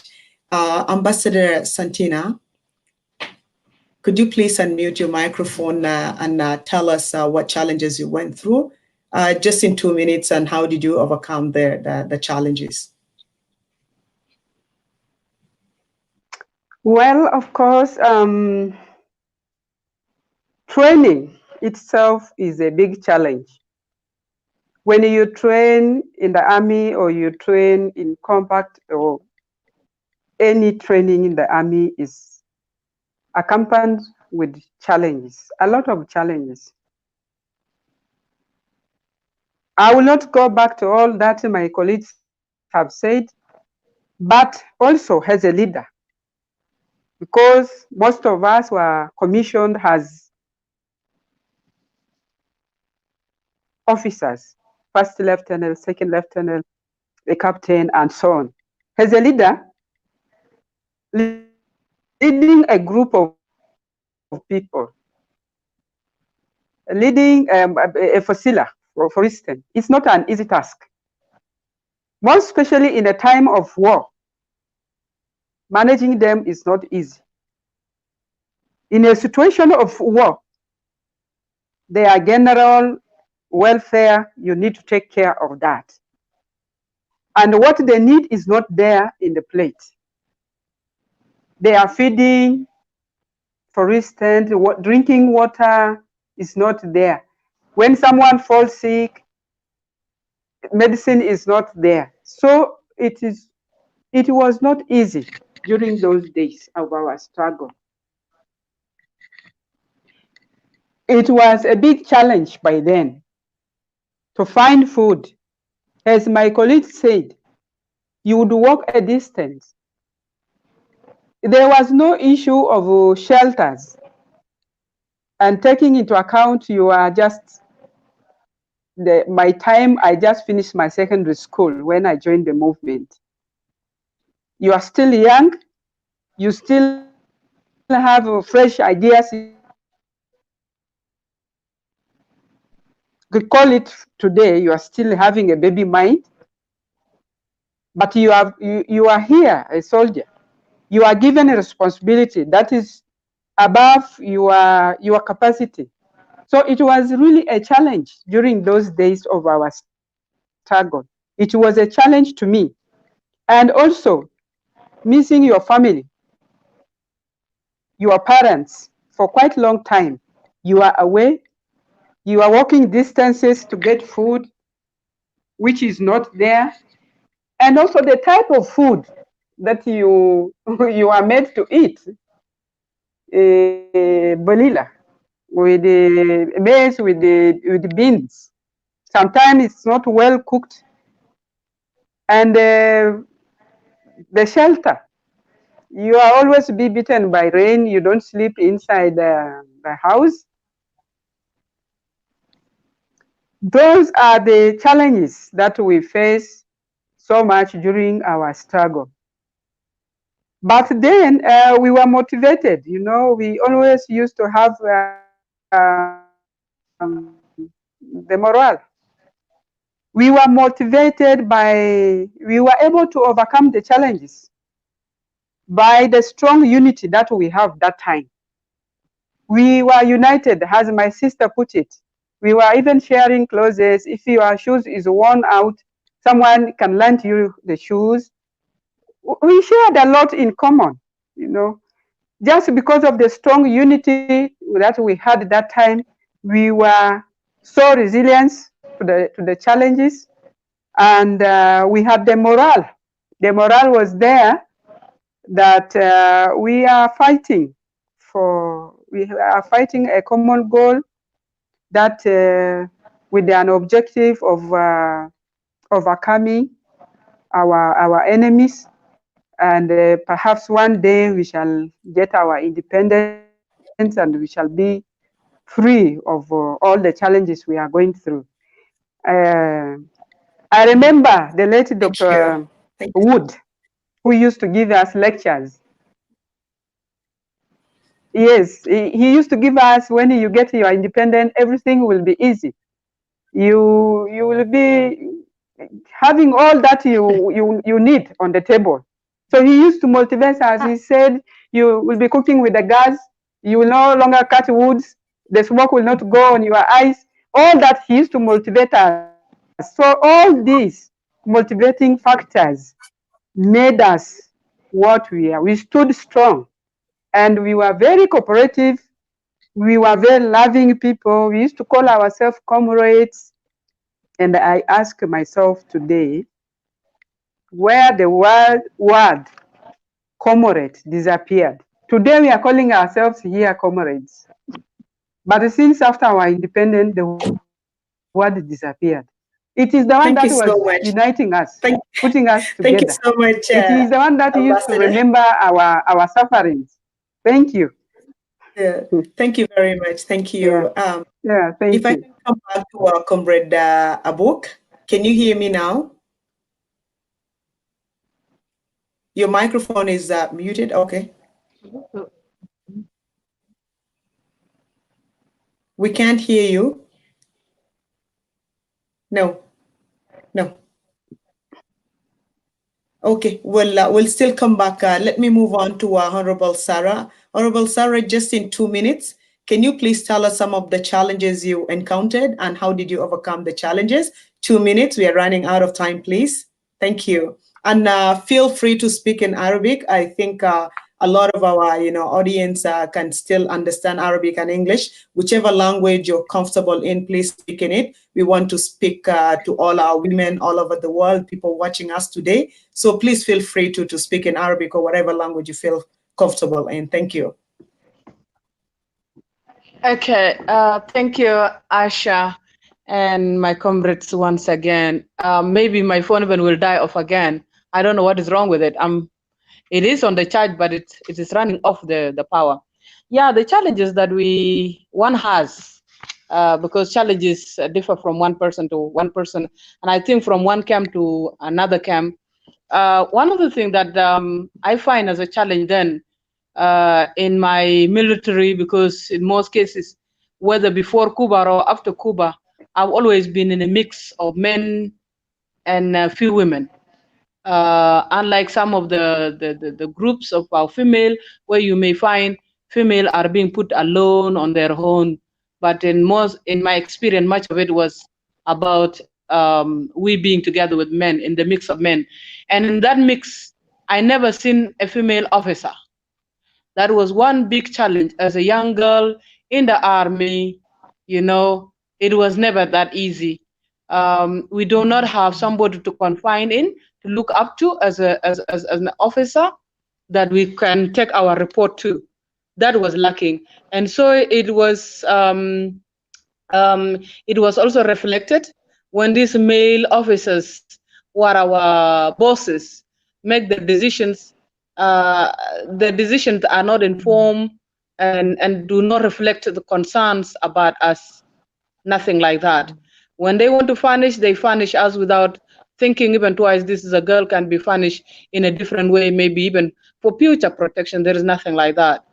And so we one face physical and emotional punishment and challenges and torture, if I would use the word torture. Some of us actually, we felt tortured in a way. Challenges, logistical challenges, that starting from food. We never had enough food in some of these places. It was not just because you are a girl, but because this is the way the movement was facing those challenges. And given the fact that you are a young person, at times you fail to understand, because you join forces thinking that you are going to be somebody who can also have a say and contribute in a way that you believe in yourself that you are. And that was somehow lacking, because it was about and if you want to give your opinion, the next thing is you are getting it physical, painful. and of course that will lead to emotional challenges as well. Yeah, so these are some of the things, and as a girl, we have also those special shares. For example, God has created us as South Sudanese women, whether even when we are suffering, our beauty stand out, and you would find you have men in their thousands, and you are in your tens, in the meet of men, and you are free girls. I mean, not married. Some of them they will eye you with those special eyes, and at times this increase even the punishment, and that is the truth. And I think this is a reality that we shy away to speak about it, but it is a real true situation that we face in our forces, in the field. This is reality. At times some of them they will fear to come to you, and maybe talk it, but they may think that you would give those friendly eyes. But imagine the environment is so hostile. What is it that you have to give, like love or anything like that? So the next thing is that maybe they are senior than you. The next thing, you are furnished. Something small will turn into.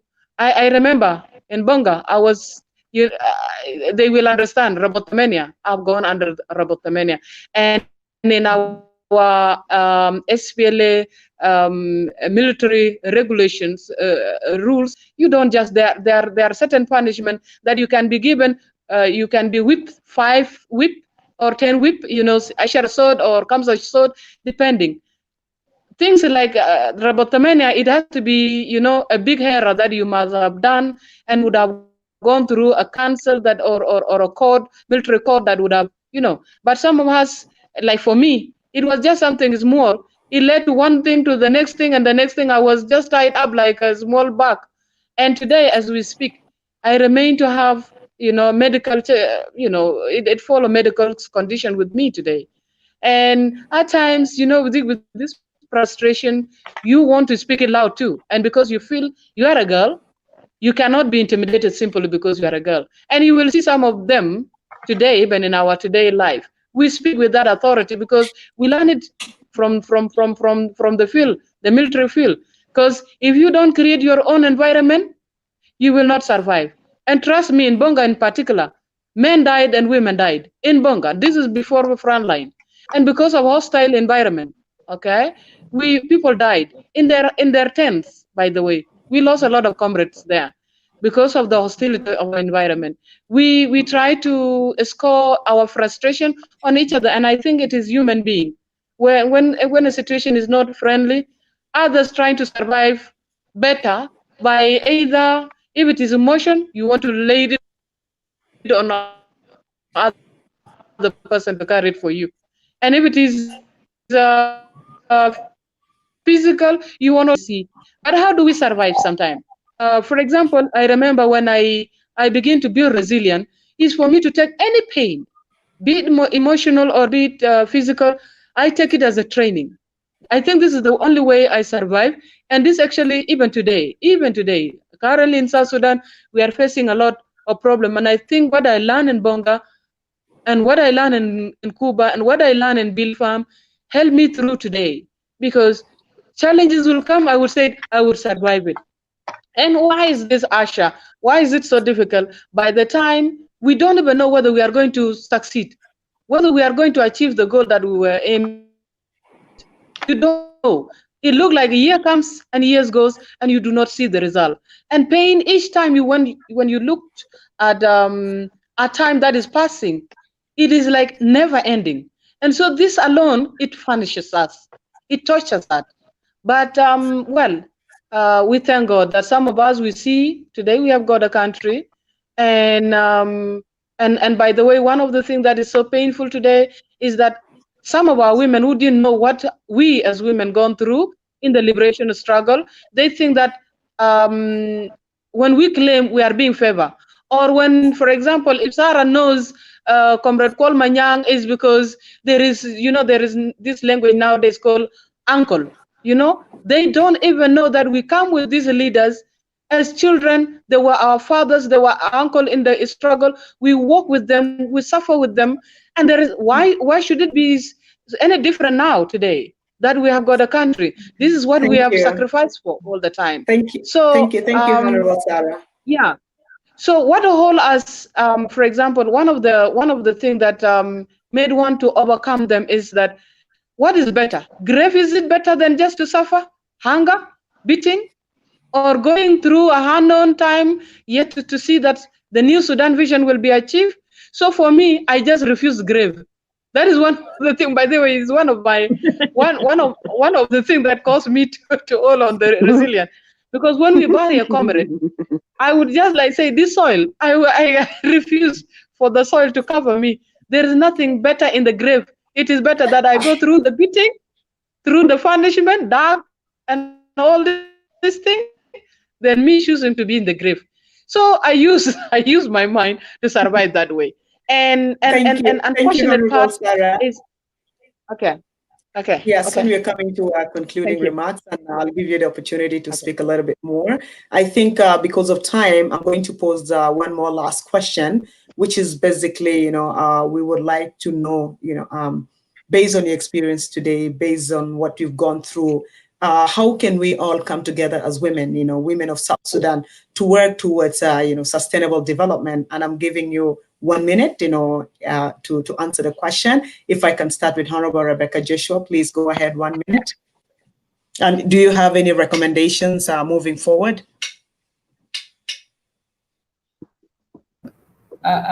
What came out of our discussion here, if somebody is following very keenly, is that the comradeship, the camaraderie that we had during the liberation kept us together. And the example my sister Sitona was giving, some of us also became babysitters, by the way. When your sister is busy, you also carry the babies. I remember with my sister Mary James, I was the babysitter of the son Kuku. So we were in solidarity, in love, in protection. We need this as women today. And I repeat, we need that solidarity together. We also need to continue to share the ideas we have. Those ideas, they help us to recognize one another, so that this feeling of those ones think they are better, they are learner, they are the freedom fighters, they are what? The commonness, the common agenda, the purpose of moving forward, we need to have that together. We have worked together for the 35% affirmative action. Comrade Sitona talked about the history. It was not easy to get it, but now we are on top of the world in terms of the percentage for women. We need to implement the 35% affirmative action. It is a right. It is not given in a silver platter. And therefore, let us come together and don't say this is noise. It's not noise. It's a right. And we also be part of the rest. Dialogue is very important. Shun tribalism. Do a lot of peace building. A lot of peace building, and we call it peace building, not only peacemaking. That is how we manage to go through until we reach the comprehensive peace agreement. We continue to build the peace. We continue to work towards justice. Madam Sitona talked also about the issue of justice, issue of women's rights. How do we defend one another? How can we defend the other women? How can we also look at our kids, our daughters, who are going through difficult times now? The whole environment now is about rape, is about violation of women. In solidarity, there are international instruments that we have. We've gone through a lot of practices. Let us implement that we all come together. We need the security, and our revitalized RCS has a lot about the security. We need to be there. Women are not at the front line now in terms of the implementation of the security aspect of it. We need to be there, and we need to work together to be there. I want to also say the economic empowerment. This is not the time we're during the revolution and you were moving from one place to the other. We have a land, we have water.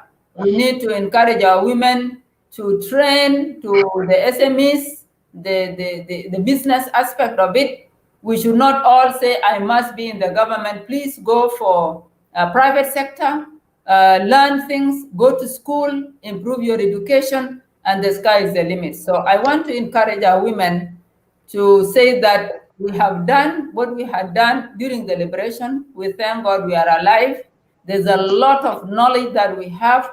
We need to concretize that knowledge, share it, and let us mentor our young girls. This issue of mentoring, our young girls are crying that we are not accessible.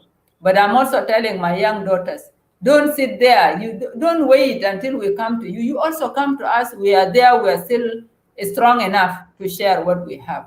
So it was a struggle, but a struggle for a purpose. And we are happy that today we are still smiling. We've gotten our nation, our country. It is us to build that nation. This is chapter 2 or chapter 3 of the nation that we wanted to liberate. Today, there is nothing called Northern Sudan. There's nothing called Arabs. We have the country we're aspiring for. This is the freedom we're looking for. But now we need to implement what we have at the table so that then in solidarity as women, we move forward and create a better life for the generation to come. And even for us, if we go to the grave, as Nyana tells us, you know, the grave is a must anyway, but I always tell myself I still have a lot to do before I go to the grave. So if the grave comes to me, I want it to find me when I have done and I go in peace, when I'm happy. And then the women will erect a statue for me and they will say, this is Major General Rebecca Joshua Kwachi, the comrade who fought for this freedom, who sacrificed her life. And the honeymoon was a bush honeymoon, but today she's in this. We are sacrificed, but we are happy that we are still alive. We want also to sleep in peace with the country that we are proud of. Thank you. Honorable Mary Apai, 1 minute, please. Thank you very much. I think with all the experiences that we had among ourselves, we shared among ourselves as women who struggle, who fought for the freedom of our people, and today we are free. We have to congratulate ourselves because we fought for the 25%, we fought with our men, so we have done. Today, I recommend that let us, as women of South Sudan, of the 10 states, sit down and think of a political agenda, women political agenda of South Sudan. This agenda will contain issues that should be addressed in regards to politics. We have to have economic agenda, women economic agenda, so that we try to support our women. When the men are in South Sudan, they are saying we are businessmen, and they just put the women among them, and the women were saying we are also a business women. But to become a business person, you have to own many shops, companies, then you become a business woman or man. But for us, we just say we are business women. These women that we call them the business women, we need to encourage them to have bigger businesses, not this small one. Bigger business that they can even pay salaries. If salaries are not there, they have to pay these salaries and later on the government pays them. We have to have this social agenda. The social agenda because we have cultures that works against the development of women, works against the development of children. Now, what do we do to these cultures? Not all cultures are good. Some cultures are good, we need to develop them. We need to modernize them so that it is tells us our identity. Because without culture, you will not be known who are you.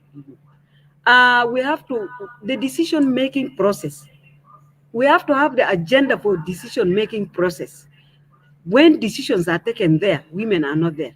Somebody was saying she did not see an officer during the war. It is true. Even now, when I went to ask the IGP about how many generals in the police who attend the police council or the prison council meeting, and we found that they are not there. So we have to work very hard to see that they are there, so that also they take decisions there with the men, because there are some decisions centered on the women. And who is going to address this decision when the women are not there? Even if in the military there, we also want to see that some women generals are there in the military, because there are some issues that that people discuss on women, on children. I think women have to be there. So we are missing these Thank you. positions, by Thank the you, way. Honorable. We are there. We have to come together and then strategize on how we can make ourselves visible in the South Sudan as participants, as part of the women who fought the war, as mothers, and pull with us the young girls. Thank you. Thank you very much. Thank you. Honorable Sarah, please 1 minute. Okay, let me, I'm on, okay, sorry. Let me just quickly just say that I'm trying to make it 1 minute. I think what I would recommend that we women do is first, we can establish a forum. There are mechanisms in which we can coordinate, okay? Without that, we are not going to go much. Then within that mechanism, I think we need to make sure that we have got women placed and positioned in decision-making level, not those women who are handpicked by their male relatives.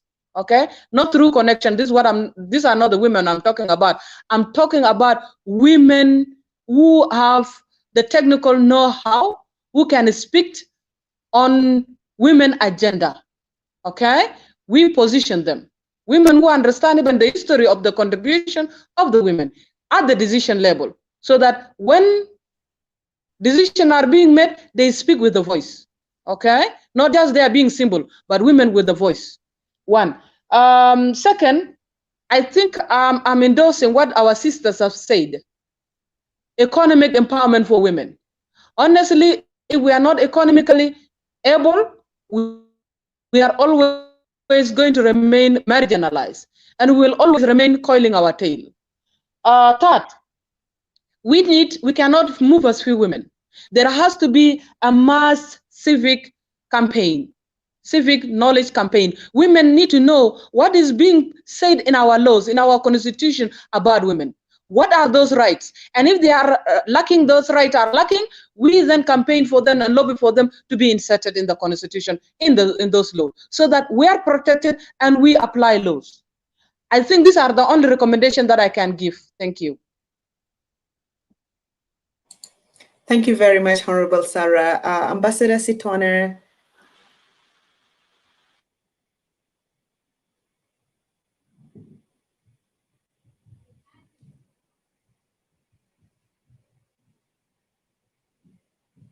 You're muted, Ambassador Sitwana, please. That's okay. It is refused in the beginning. Yeah. Thank you very much, Ash. Again, let me start from what you have said, our experience as a woman, what we have done before, so we can build a solid front that to face the giant front and to make the women right as now reality, or 25% or 35% as reality, where some of the women have enjoyed that position actually, although it is not fully fulfilled, but it's still, we are on the right track. What we have done at that time, that as Rebecca said, we have to dialogue with each other. We have many fronts at that time. We have different parties, different personalities, but we unified our front and we said that, you know, as a woman, we can fight each other inside our home, inside our house, and that is at that time is one. But when we go outside, and that is a Pauline statement actually, when we go outside, we have to go unified and we talk with one voice as women rights. And that is what saved us at that time. And because of that, we have to widen our front. And we have widened our front because we have a many organizations at that time calling for the women rights from different perspectives. I remember like New Sudan Women Federation, South Sudanese Women Association, Sudanese Women Voice for Peace, Woodlands, women solidarities, and there are many others. All of us, we fought. We are talking with one voice in all the forum, in national or international at that time. And now my recommendation from that one, now when we came here, we lost our compass. We lost our direction. So what we want now, we want to come back and focus on our common agenda. We have to build our solidarity before, solidarity of the verbose. And we have to really voice the voiceless people who are really cannot face the giant. But for us, we are giant, who can face the giant. So we have to be the voice of this voiceless. And we have to stay on alert, because sometimes we are followers. And why we have to be followers? We are not initiators. We are just followers. They said, okay, we want peace, peace, peace, peace. We talk about peace. But in the beginning, how this happened? So, and I can follow somebody's footstep and say, yes, we are peace, we want peace, we want. No, please, women, we have to stay on alert on issues. And we have to put our issues on the table before everybody put his issues on us. Because of that, before we think ahead of time, when we have a conference about the constitution in Nairobi, we are still on the struggle. And we train many women to know about the constitution and how the constitution making. Now, we have some women who have entered in that, who have been trained in Nairobi. So this is how you have to think ahead. Another thing that we have to really caution ourselves, that the early warning system.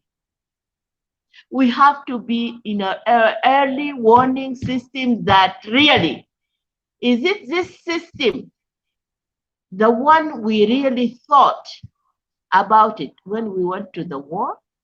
And what we have to do now? Do we have to keep silent? Where is that front before?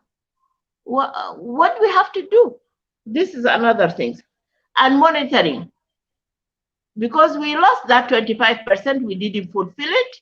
Now the 35% almost, we are losing it because we don't have a monitoring mechanism.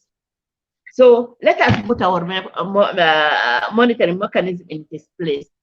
And as Comrade Mary said, that in the police, who in that council of the police, even if you come to the Ministry of Foreign Affairs, I am in the Ministry of Foreign Affairs. When you go to the Under Secretary Council meeting, you will find me alone on that council. And we always fighting on, really, when they form a committee, they form committee from 3, they say 3 ambassadors. I said, no, where is the women? So if we are not aware about where and when and how to put our issues will be lost. Thank you. That's very powerful. Thank you very much. Ambassador Santina, within 1 minute, please. We are running out of time. Okay, thank you again. I have more recommendations, but since I'm limited to 1 minute, let me go straight to that. As my colleagues put it, we need to go back to where we are coming from, the days of our struggle. We had a lot of activities for women. We have centers that we used to train women on economic development. We need to offer loans for those who cannot manage to start on their own. The first thing is to train them. The open centers where we can train them, train the women, and give them the capacity to build the economy of the country. Another recommendation on my side is for the youth. As mothers, we speak, and we speak for the youth as well.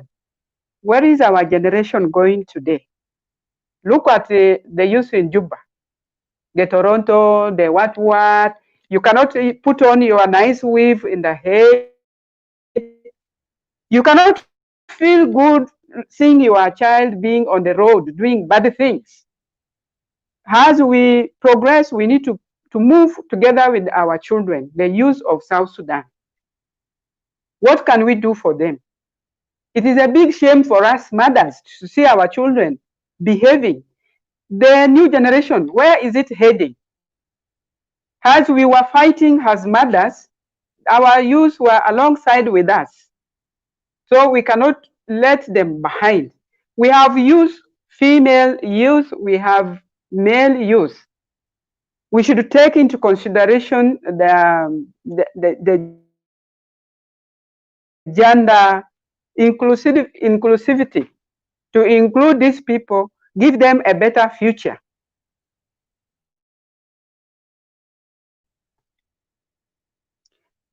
And also, we cannot leave aside the issue of peace. Women can foster peace. It is our husbands who are fighting all the time, who are making things difficult. We should not stay back and watch over what is taking place. As Dr. Setona put it, we need to be inclusive in some decision making. During the struggle as well, we had put trainings for the youth, training for women. When we talk about women, we only don't put ourselves as women leaders. We talk about the woman there in the village, the woman who is suffering, how to bring her up. So we should consider all these levels, at all levels. If we are talking about any developmental activities, we think about it at all levels, from the grassroots to up to the top. As we organize women for the positive social change, so that a woman can be responsible for her children, can be responsible for her country, can have South Sudan in the heart, can feel the pain of South Sudan in her heart. She needs to be trained.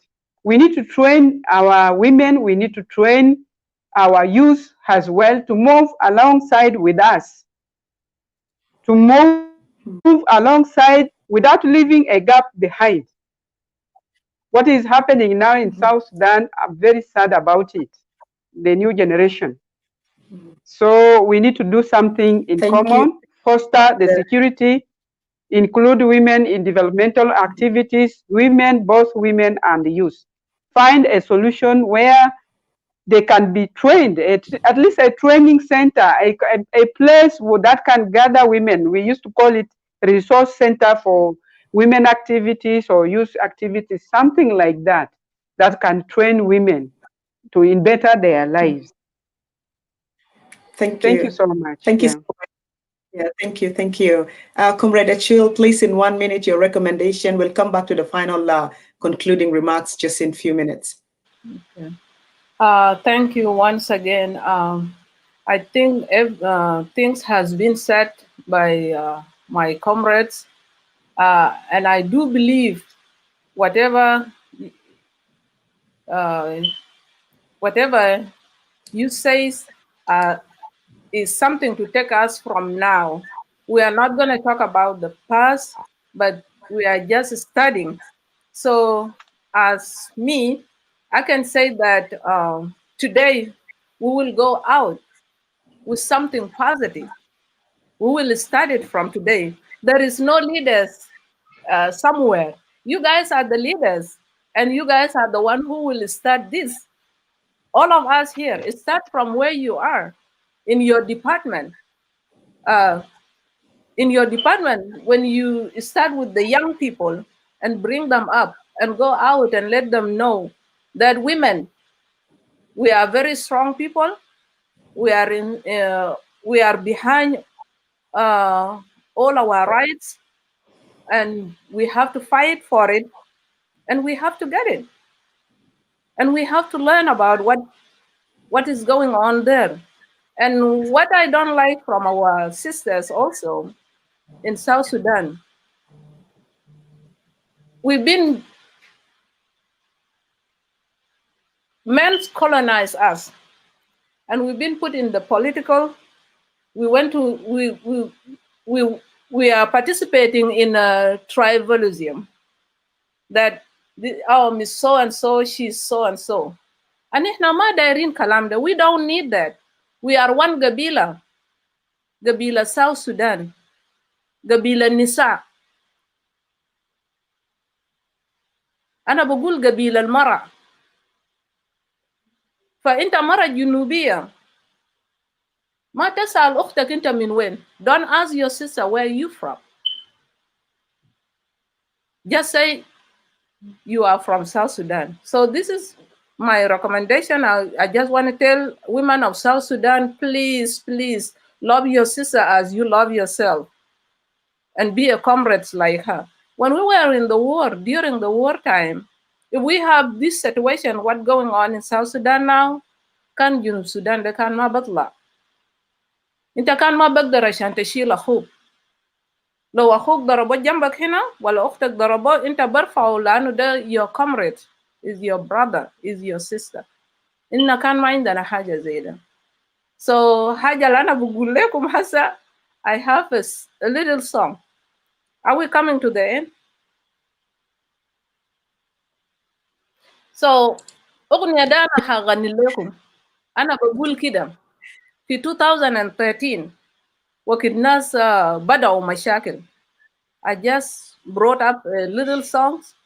بقينا نقول مالكم يا الجنوب تحاربوا البعض مالكم يا الجنوبنا بتقتل بعضكم مش عايزين مشاكل في دولتنا مدارين قبلية في بلدنا دولة جنوب دولة جديدة دولة جنوب دولة جميلة دولة جنوبنا دولة عزيمة مدارين قبلية في بلدنا مش عايزين مشاكل في دولتنا ما فيش دولة جنوب بدون استوائية ما في دولة جنوب بدون على نيل ما في دولة جنوبنا بدون برغزال مش عايزين قبلية في دولتنا مش عايزين مشاكل في بلدنا مش عايزين قبلية في دولتنا ما في دولة جنوب بدون عشولي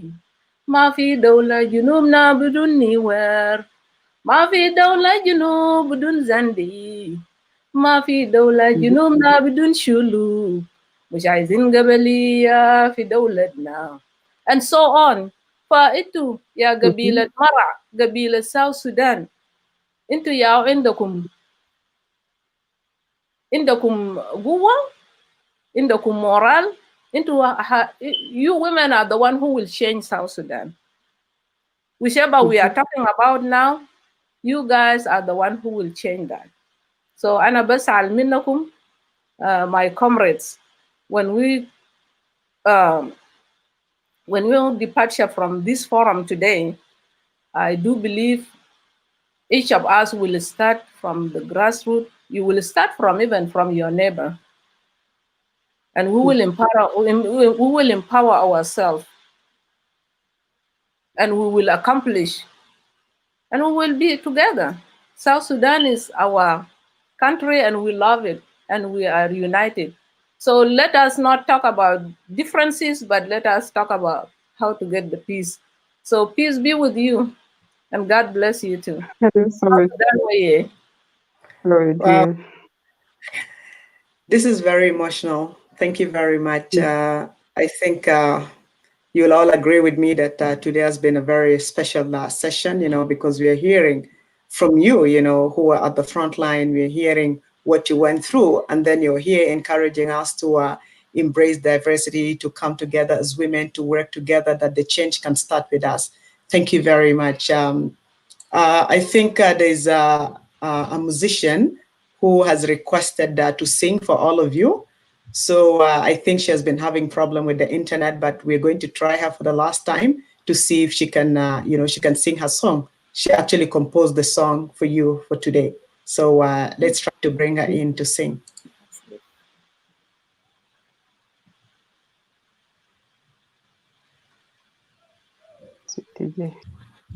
I think she's still having an issue with the internet, but nevertheless, before I come to the end of our program, I would like to give each of you the opportunity to make your concluding remarks. And not be more than 2 seconds. Not be more than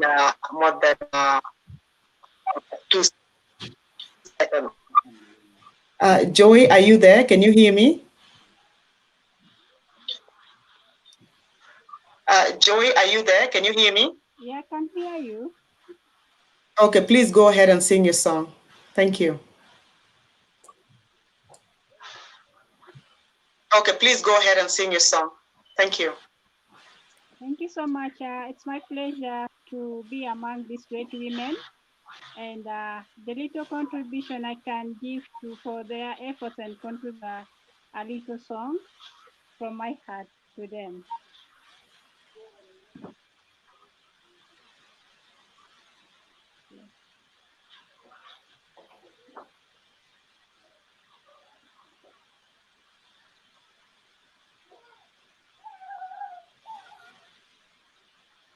Power off.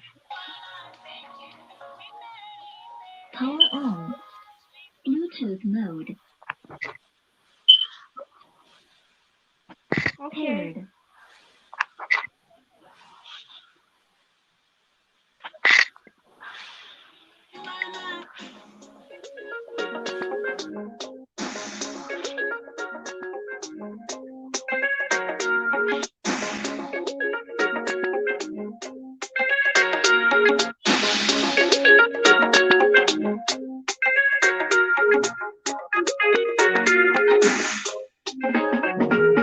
Women intellectuals, we wanna thank you. Women intellectuals, we wanna thank you. Women liberators, we wanna thank you. Women liberators, we wanna thank you. Thank you for bringing women of South Sudan together. Thank you for promoting unity and peace in South Sudan. Today we have a country we call our own. Today we have a place we call our home. Today we have freedom because of you. Thank you, women. Liberate us. We shall never forget your efforts. Women, women, women, women, liberate us. Women intellectuals, we wanna thank you. Women intellectuals, we wanna thank you. Women liberate us, we wanna thank you. Women liberate us, we wanna thank you. We thank all women who sacrificed their life to be in front line, who fought for the liberation of South Sudan. We thank you. Let us come together and build our country. Let us unite together as one. Nisibu Karahia, Nisibu Kevinia. We remember women in military.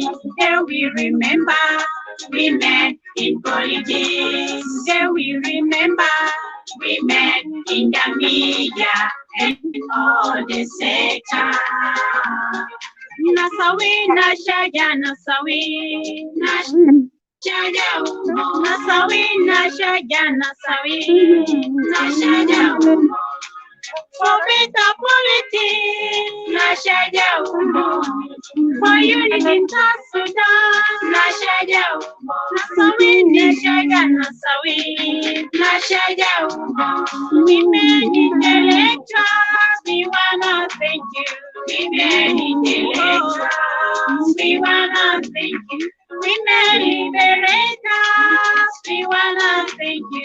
Women liberators, we wanna thank you. Women liberators, we wanna thank you. Women liberators, we wanna thank you.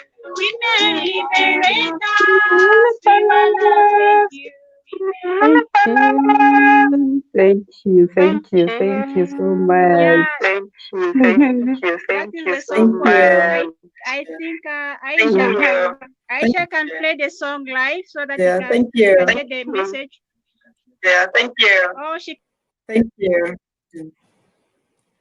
Thank you very much. I think we'll go back to our 2 seconds of your. If I can start with the Honorable Rebecca Joshua. أنا السوداني جندي الأسود اللون كما يسمى بلادي بلاد السودان وهذا من لوني أنا جند الشعبي لتحرير السودان يا شباب الدنيا ويا سودان صوتي أنا أولا كسنا أسمع صوتي مدينة بويتا The most important thing in my message is that وكيف أكون جعان وكيف أكون عريان وكيف أكون مرضان بدون دواء في بلدي. So my country is a very rich country. I have liberated it. I'm proud of it. It's time now for me and my colleagues, comrades, and our children to build this country. If we want to enjoy our life, God has given us everything. We need it. Today that we are still alive, I think we need to continue with the same struggle. We were trained to be strong and to have perseverance, and therefore, plus education, we can build this country. I salute our fallen heroes, especially the leaders and every SPLA member that has fallen in the front line. I want to thank my sisters for this opportunity, and Aisha, in the long run, this kind of dialogue is very important, and also we want to document some of these pieces of information so that we can send them to our young people to read, and we remain in the annals of history and people who sacrificed for this country. Thank you. Thank you very much. Honorable Mary Apai. Yeah, thank you once again. My final message is we have finished the marathon of fighting the war. Now we are stepping in the marathon of development. Dear ladies, it is our time to come up and participate in the development of this nation as we have done in the war. We participated, that is why there was a success. So today, let us come together as women. Let us bring our young girls with us. The gap between us and these young girls, we have to bridge that gap so that we can enter into phase 2 of the life of people of South Sudan.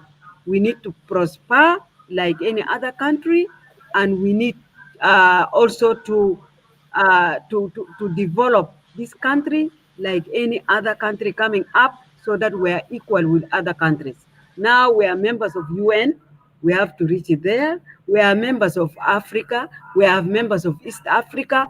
We are members even of our the COMESA, where people do their businesses. And as women, I think this is now our time. We should not sleep. Don't be in the house waiting for you to be called from there.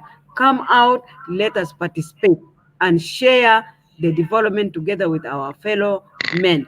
And not forgetting our youth, we also have to bring our youth together so that we work together the second phase of our struggle for this Thank you country. very much. Thank you. Comrade Achwil.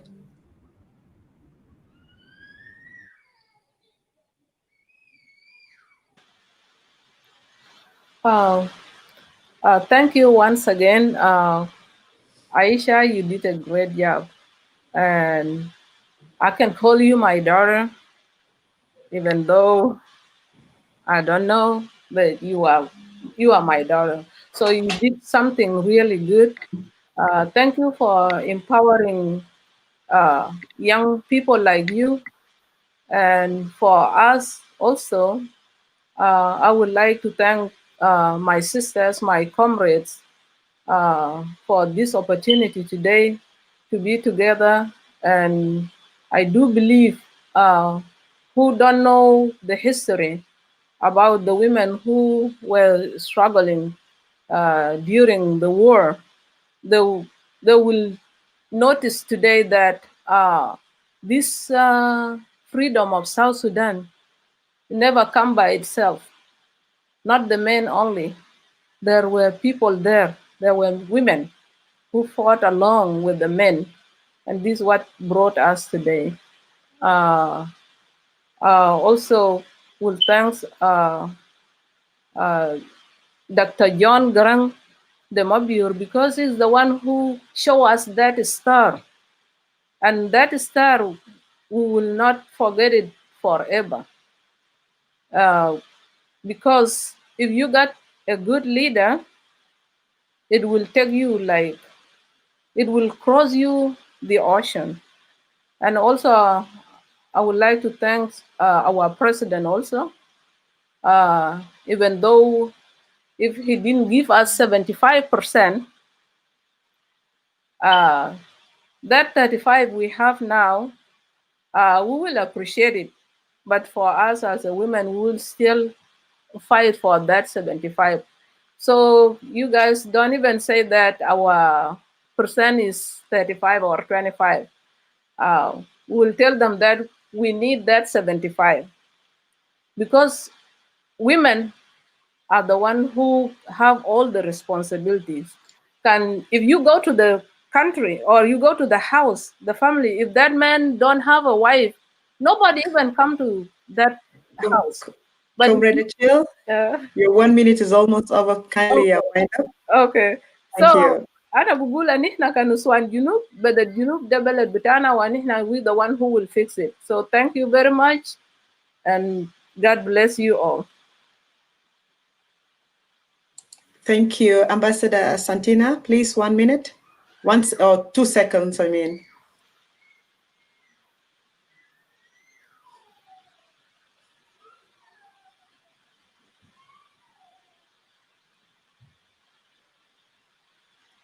You're still on mute, Ambassador.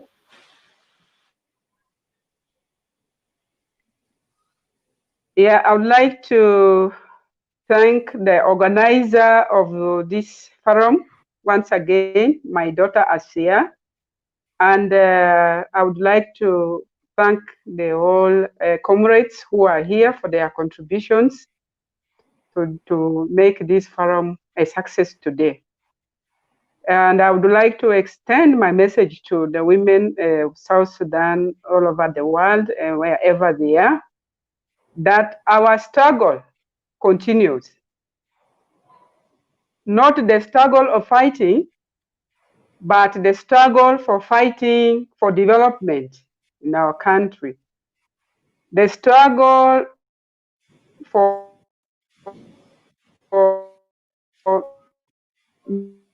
making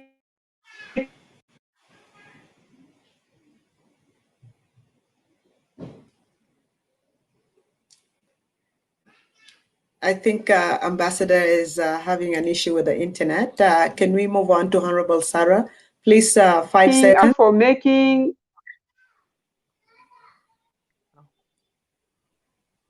Okay, thank you.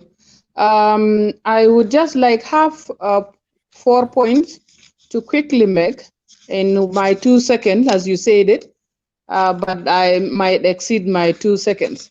First of all, is to say thank you to Asha, Honorable Mary for this time, Honorable Rebecca, Comrade Achille, Ambassador Santina, Ambassador Sitona, and our sweet Jay. I'm really feel blessed today. We shared at least a reminder. we have reminded ourselves this is a great thing. You know, we tend to forget, but when we remind each other, we recall what it is that we contributed. And as such, I would say that to you, even you, the leaders who are here, that we help to shunt, we advocate to shun lies, divisions among us as women and beyond, because our country is becoming cancerous of divisions. And this is actually causing us to where we are going wrong direction rather than the right direction we liberated for or we fought for. Second, I think women should champion implementation of Bill of Rights. Would be my last message to you guys. We have to champion. We shouldn't be followers. Honorable Sitona said it earlier that we need to take lead. Previously, we're being led, but I think it is high time as liberators to take lead, so that also we become role models. We become role models that we can still do it. We did it during the liberation. We can still do it. Third, I think we should be speakers of our sisters. These are the messages that I'm giving. Guys, I've come to Juba. I'm here in Juba. And beyond, I went to Khartoum. I've seen how our women are languishing in abject poverty. Okay? It is high time for us to speak for our sisters. We have to speak for our sisters. Whether individually or as a group, we have to do that. And finally, I think we should actually take ownership of South Sudan. And by doing so is for us to come back home. I am home. And I wanted us all. I know Rebecca is home. I think also Sudan is home. I know Achille is in America. But I'm saying that we should begin to take the ownership of South Sudan. We will never make any difference if we are outside there. We can only make it we are here. This is my last message. We need to come back home. Thank you, Honorable Sarah. Thank you. Ambassador Sitona, since we are running out of time, you have 5 seconds to go. Okay. First, let me say thank you very much, Aisha, for this forum and all the coordinator. And I am very sorry that the technology led Honorable Comrade Abuk not to be with us. And she's one of the coordinator, I know.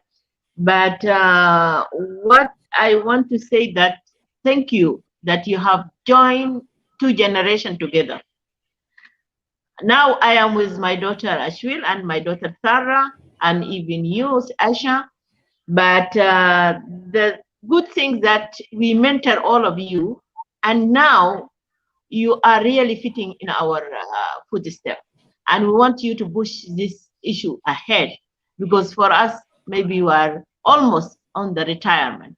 But now we are retiring with a happy heart that we already gave the issue to other people who will do it even better than us. But what is my advice to all of you, that you really see to mentor others and bring others with you, so we can lead the road for our coming generation. And one of the things I want to even to talk about it, and I want all my sisters to talk about it, that we all, as Achille said, let us talk about the voice of the women and the voice of South Sudanese. We don't have any other tribes. This is our tribe. This is our nation. We have to really wake up, because the wake up will make us really to join with each other to develop our country, because we are still, our heart as a liberators. Me as a liberator, my heart is bleeding, because I don't know where is this country going. And it is very sad for me to see this time. I didn't expect it. But for me, I will never feel regret, but I would work hard to see also there is a change. And the change starts with us. It starts with your heart.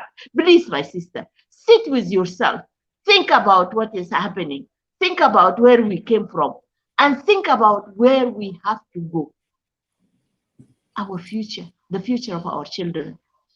This is very important. Let us be thinker. not follower. Let us analyze our situation. Let us see solution, not get solution from others. Thank you. Thank you all very much. As we come to the end of our program, I would like to thank you, our panelists, for making time to be part of this discussion, and to also thank you for having sacrifices, to liberate and bring peace to our country. Thank you too to the viewers for tuning in today, and to the UN Women Office in Juba for supporting the South Sudanese Women Intellectuals Forum. The South Sudanese Women Intellectuals Forum would like to hear some suggestions from you on how we can improve this forum. Kindly get in touch with us through our email, ss.womenintellectuals@gmail.com, ss.womenintellectuals@gmail.com. Thank you very much. Stay blessed. Goodbye. Thank you so much. Thank Bye. you.